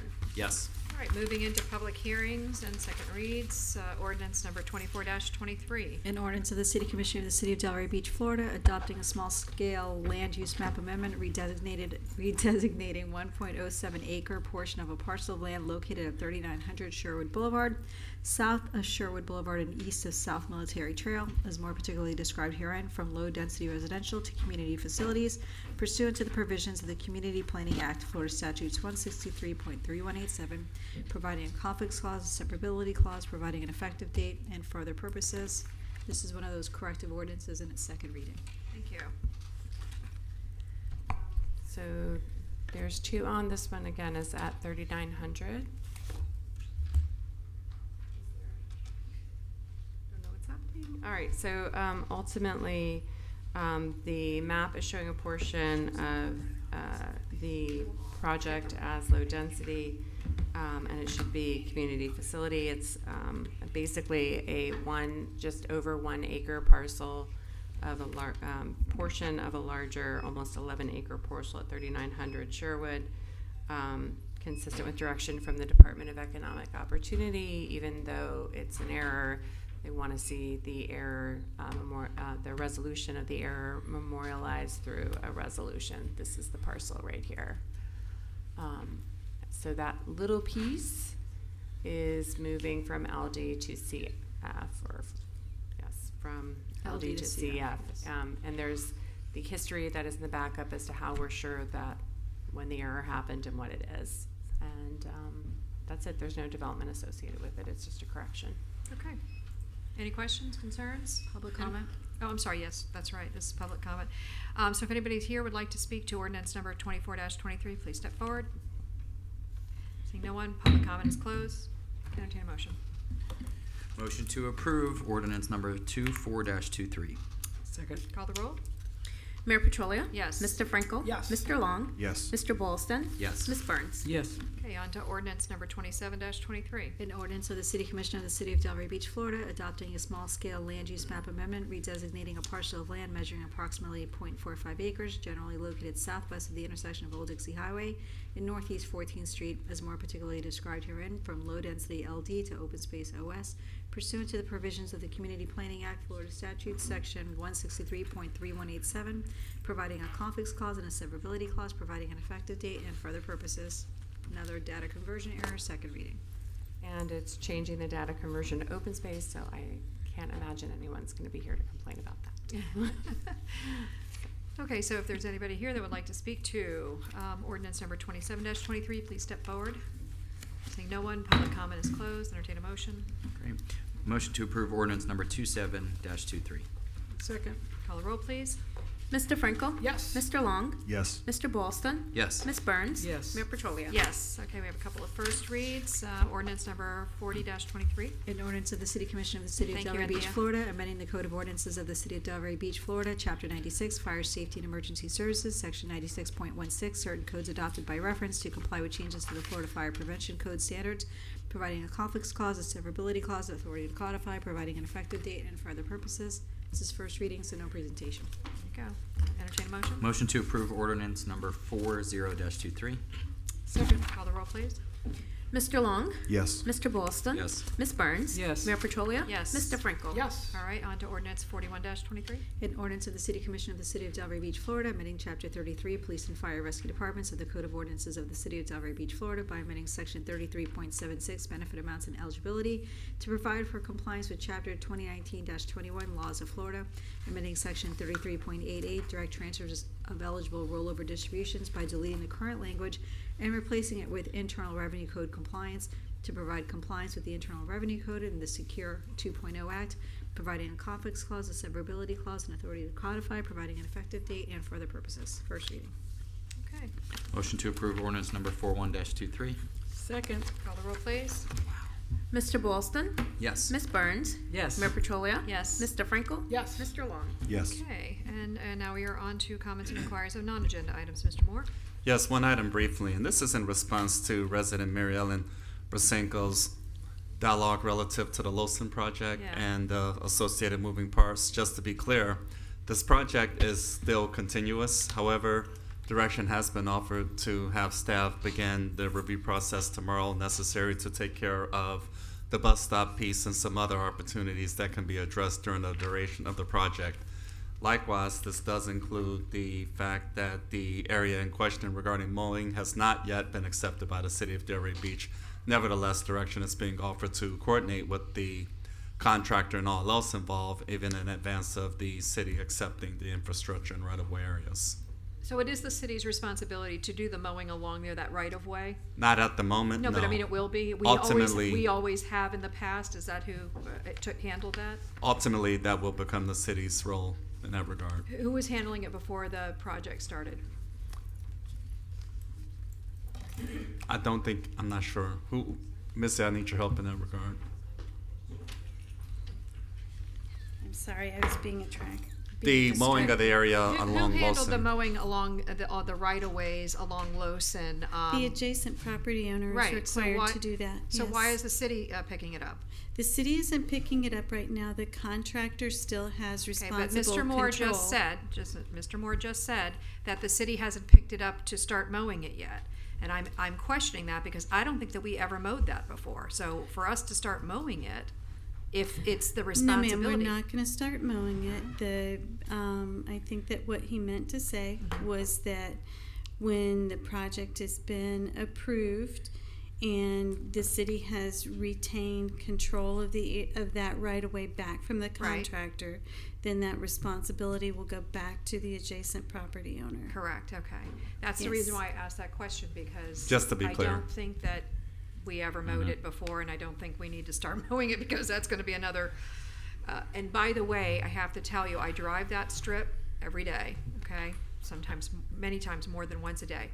One side of it is currently getting mowed. Obviously, they've taken over, the current homeowners have taken over. The other side, the side that the woman was talking about, definitely, it was like 3 foot tall. I was gonna inquire with the TPA what the heck's going on with that grass being allowed to grow that heavy. The concern that I do have with what she brought up is the slope. If there is, because first of all, with 3 foot of grass, if you step on the side and you don't realize how deep that goes, we need to just make sure that they haven't created a real hazard there. Yes, I don't ma'am. know. I've assigned staff to Great. take a look at the slope on that Yeah. swale, the step down off of Perfect. the sidewalk, and to address the mowing issues. First Thank thing you, tomorrow. because once they're gone, it'll become our issue, and the truth of the matter is that they have already sodded it, so I don't think they're doing any more grading there. I don't think their intentions are, but I think that what we need to do is make sure I've made that them it's pull proper. up sod and grade it again before. Well, yeah, no, that's true, but I don't want them leaving if there is an issue with a, trip hazard. they're far from leaving. Yeah, okay. Thank you for that. And then the bus shelter, you're gonna you figure that out too? Yes, ma'am. Thanks. All right, perfect. Thank you. Thank you. I yield at this time. All right, very good. City attorney. In response to some of the public comments, I did email you a document called the Certificate of Authority. We file that before every mediation, and it basically tells the mediator who has the authority. In this case, because of the time sensitivity, between the time that the commission wanted the shade meeting relative to the proposal that we had received, I was designated as the person with authority based on the authority that you had given us during the shade session, and so we would never have the commission at a mediation. There's a lot of legalities with that, and even designating one person from the commission is not typically the best practice. So in this case, it was me. Mr. Moore's schedule was busy, and I felt that I had enough direction from the commission to move forward. So. Listen, just listening to all the comments that happened, there is a lot of misinformation out there, especially about what transacted. I'm telling you, I don't know, and I'm not trying to disrespect anybody or any group, but that place was sitting there basically abandoned for a very long period of time, with the exception of the Caring Kitchen, which was operating out of it. Once we pulled them out, there really wasn't anybody that was utilizing the building. And when we found out, this is way back when DeJesus was here, running just temporarily. He was in the position as the city manager, and he said that it was an unsafe, and it was an unsafe structure. Neighbors didn't want it either. Huh? The neighbors came out and said, Absolutely, move it. absolutely. Okay. So it's an unfortunate situation that I feel like we were being somewhat attacked for trying to do the right thing. We have more than put the right step forward to try to encourage anybody that wants to bring it up to standard. It's not our building, or it wasn't our building until there was an abandonment situation, and at that point in time it becomes part of the land. And that's basically what happened. And just to be clear, there are no code violations per se. We don't typically violate ourselves with code, but the building, and I think Commissioner Boylston brought it, it just needs to be brought up to code. Up to code is what I was trying to Yes. say. It's So- not code violated, it's up to code. Right. There's no ability for somebody who's disabled to have access to a bathroom, things like that. There were all sorts of things that were not, and then there was also some structural issues. I know that Mr. DeJesus many years ago brought that to the attention of the city commission. Well, I felt So- it was important to email you the certificate of authority because you were Appreciate it. being attacked, and it was through no fault of the commission. That's just the process of that we employ at mediation. So I just wanted you to have that in case anybody asked. But this is difficult because when lawyers are involved, I'm always I telling know. you guys don't talk. I know. We I know. can't talk, and so it's not a situation where I think the commission is reluctant to have these conversations. You can blame me. I'm the one telling you because we're in litigation, and there are damages that are at stake. So. And just so my colleagues know, I did have a conversation with Ms. Jelen prior, saying I do want to make a comment. What can I comment on? What can't You we did. comment I'm sure, on? yeah. Listen, it's an unfortunate situation. I really want to stay focused on the goal of somehow working it out for everybody. And if we need to get beat up a little bit, we get beat up a little bit tonight.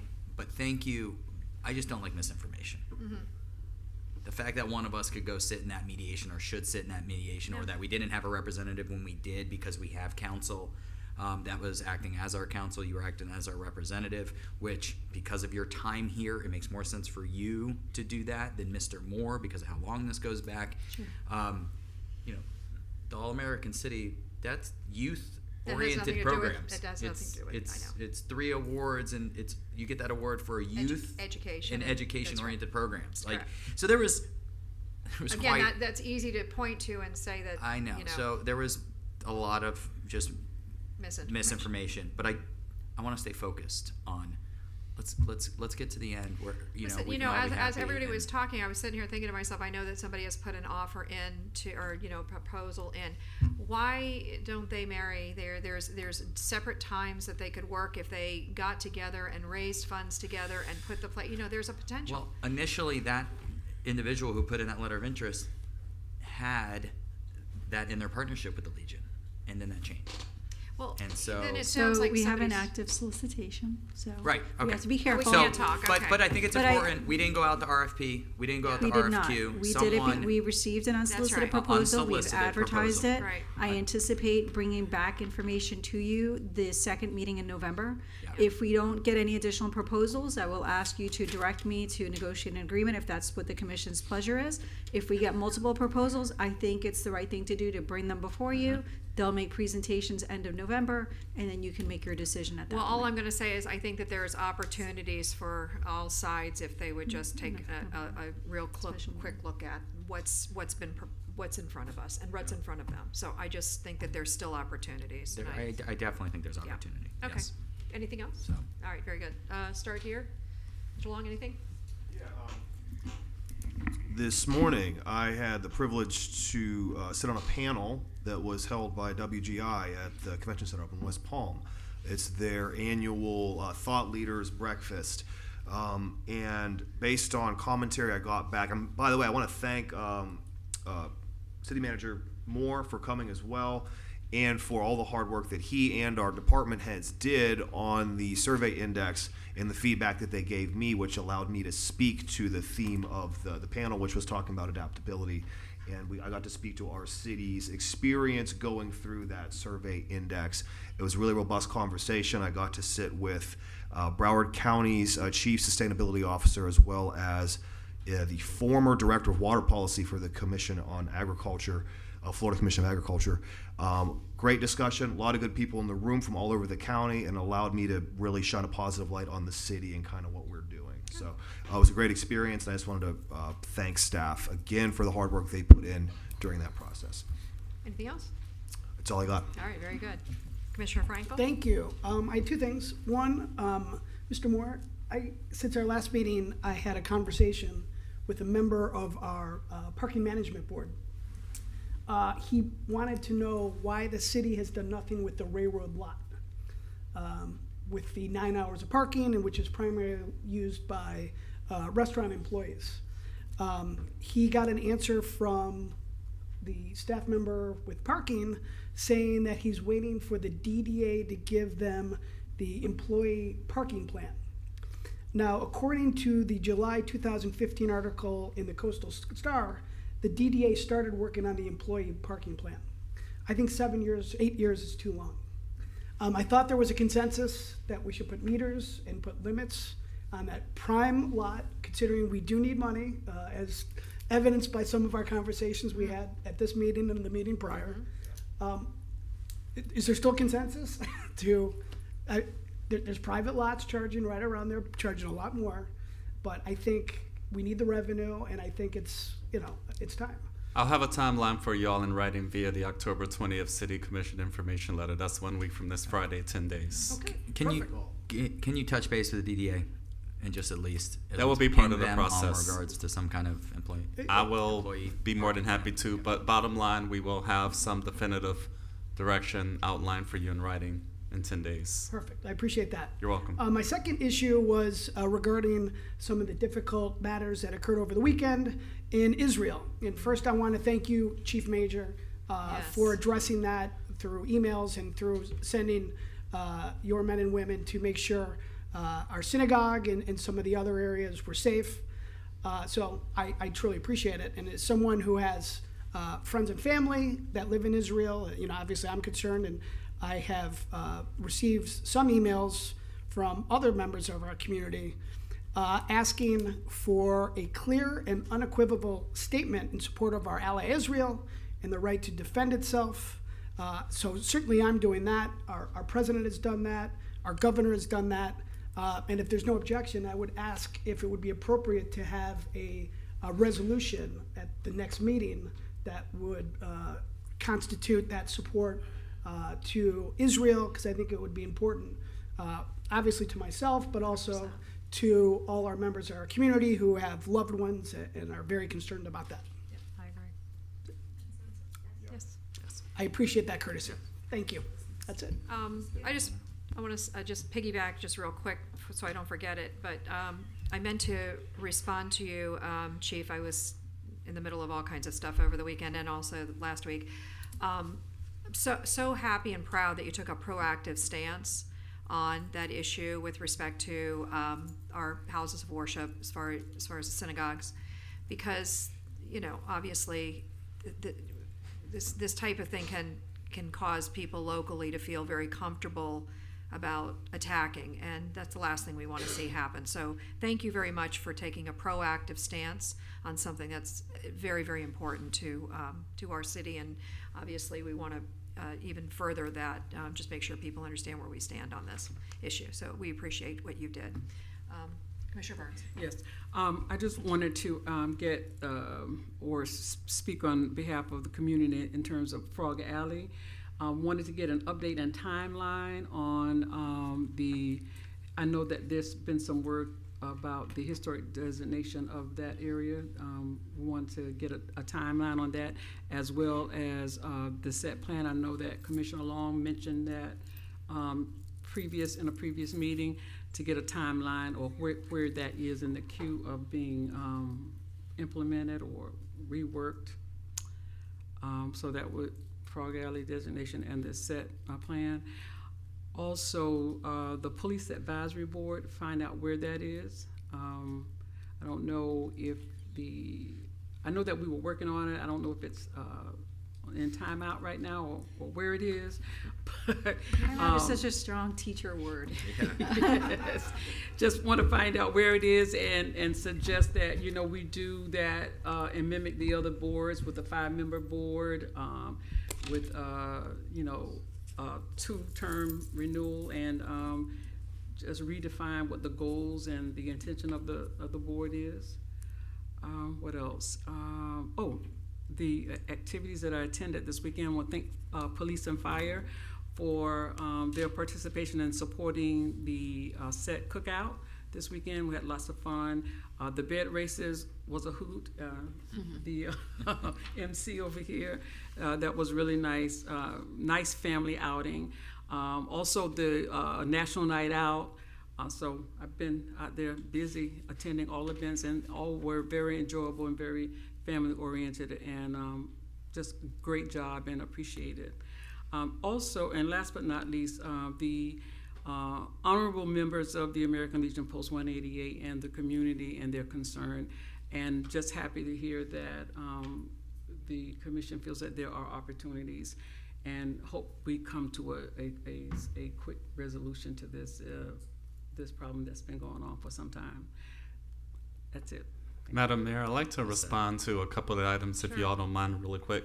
So you mentioned the set plan. The joint CRA City Commission workshop meeting a week from today to begin at 4 o'clock. We'll touch on that a bit, and so that'll offer some sense of clarity and opportunity for guidance and direction. So my office hosted a meeting with Renee Jada Singh just yesterday afternoon to help prepare accordingly. So your now posted agenda will feature an update that touches on the comprehensive outlook in that regard, and it does feature some potential considerations along those lines. Okay. So I would advise that we give next week an opportunity to achieve direction to that effect, and I think that would be helpful. And as far as the Frog Alley Historic designation, I anticipate being able to offer an update to y'all in writing via the October 27th report. So look out for that, and we'll be able to offer some sense of timeline and direction. Okay, thank you. Thank you, ma'am. Vice Mayor? It's a lot more fun going to all those events as a commissioner, not a candidate, huh? Bit different. I just wanted to bring up that comment about the seawall, Mr. Moore. It seems like you're on top of that, but just something to think about. It's almost, I don't want to use the word incentive, but man, if any of these communities are putting in the seawalls, we should definitely help. Exactly. Exactly. Just like when you're building affordable housing and we don't have the same permit fees for affordable. I mean, it just makes sense, right? Okay. Sir, so everybody, for the record, I did have an opportunity to dialogue with leadership, as noted, and I am arranging a meeting in the coming days to see what we can do to not only for that effectively case, but I mean respond comprehensively. All of them. So I hear there's you. consensus to draft an ordinance that could potentially provide that mechanism to incentivize the seawall repairs? That's very helpful. Thank you. I am prepared even further. Thank you. Great. Sure up the line. Sure up I the have I've crossed everything off my list but this one because I know it's late. Mary, you had mentioned a few meetings ago about possibly re-exploring with the school district the Plumosa property. Sure.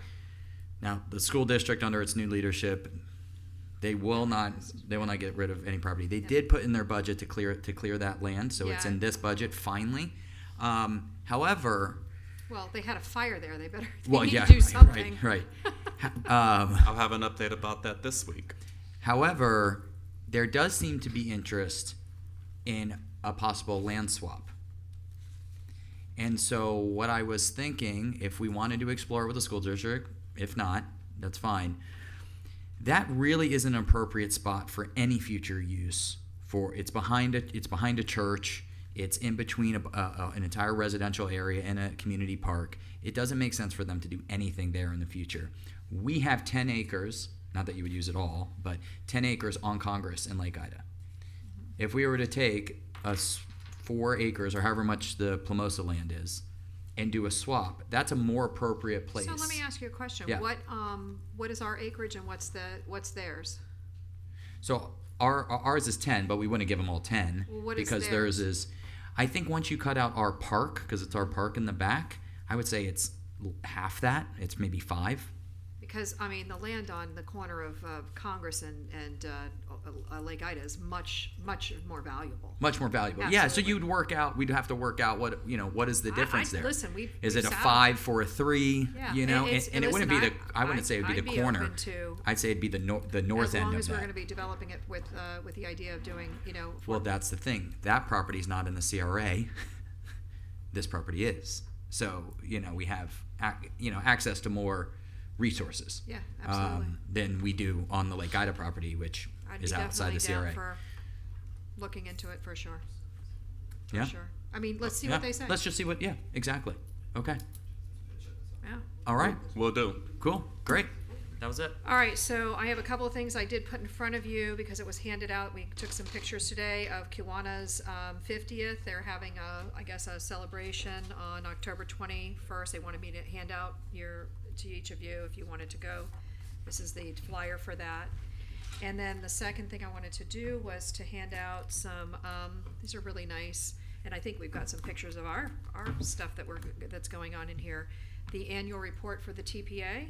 Oh, cool. And it's really nice. Yeah, Sand went down to Mr. Moore and also, but anyway, this is their annual report. I got it a meeting or two ago. So anyway, but there's some pictures of what they're doing with us in there as well, and we've got a lot of action going on. Are they with them. chiming in on this county property with the Tri-Rail station and the TOD? They have not really in an open setting, Okay. not yet. And it's because I don't think a lot of people really are aware of what's happening. It's very quick. Yeah. And, all of a sudden it's on us. Okay, and then the third thing I wanted to mention is that there's going to be a board appreciation little party gathering. You went to, I think, the one that we did back in 2019 or 20. I think it was 19. might have been 18 because we were doing them every other year, did and it then your 20 first year as knocked us mayor. out. Yes. 20 knocked us Yep. out. We weren't able to do it, and so Yeah. we've been trying to get it off the ground since then. So that's going to be next Wednesday, the 18th, from 5:30 to 7:30, and it's a Wednesday night. I just want to make sure that board members know, because we did send out an invitation to their emails, but it's their city emails. Are they checking that? So make sure that if you see any board members, let them know. And it's over at Cornell. It'll be beautiful because the Cornell's been, obviously it's got all the new, the newest and the latest as far as their exhibits and whatnot. And then finally, it would be very remiss of us not to say happy birthday to one of our last time opportunities to be able to wish Dolores a happy birthday. She had a birthday over the weekend, turned a big number, a significant number. I won't mention it, but anyway, I just wanted to make sure that you all knew that she celebrated and she had a birthday over the weekend. So, And Madam Mayor, there's one other birthday actually coming up tomorrow. what's that? Who's that? That's why. We're looking at That's you, why. huh? That's why I don't forget Dolores's. Yeah. Ah, okay. Well, I think it's. Happy birthday. We need to Thank sing you. it. We need to Thank sing you. it. We need to sing it for both. And there's You another know? one coming up on Thursday, and I wanted to say thank you for the car. I can't figure Oh, it's your out- birthday on Thursday? Yes. That's Can't figure right. out the signature, but We it are has- definitely singing the it birthday has- song. We got all sorts of it has birthdays a going on. City of Delray symbol, so I'm thank you guys. For All right, very good. I've never seen someone mention it's their birthday and then change the subject so quickly. We can sing the Beatles version. Oh, no, I don't think so. All right, let's do it. 1, 2, 3. Happy birthday to you. Happy birthday to you. Happy birthday, three amigos. Vice Mayor, Happy Commissioner, birthday happy birthday to you, Dolores. All right, well, listen, enjoy. Happy birthday, and Thank you. enjoy. If there's nothing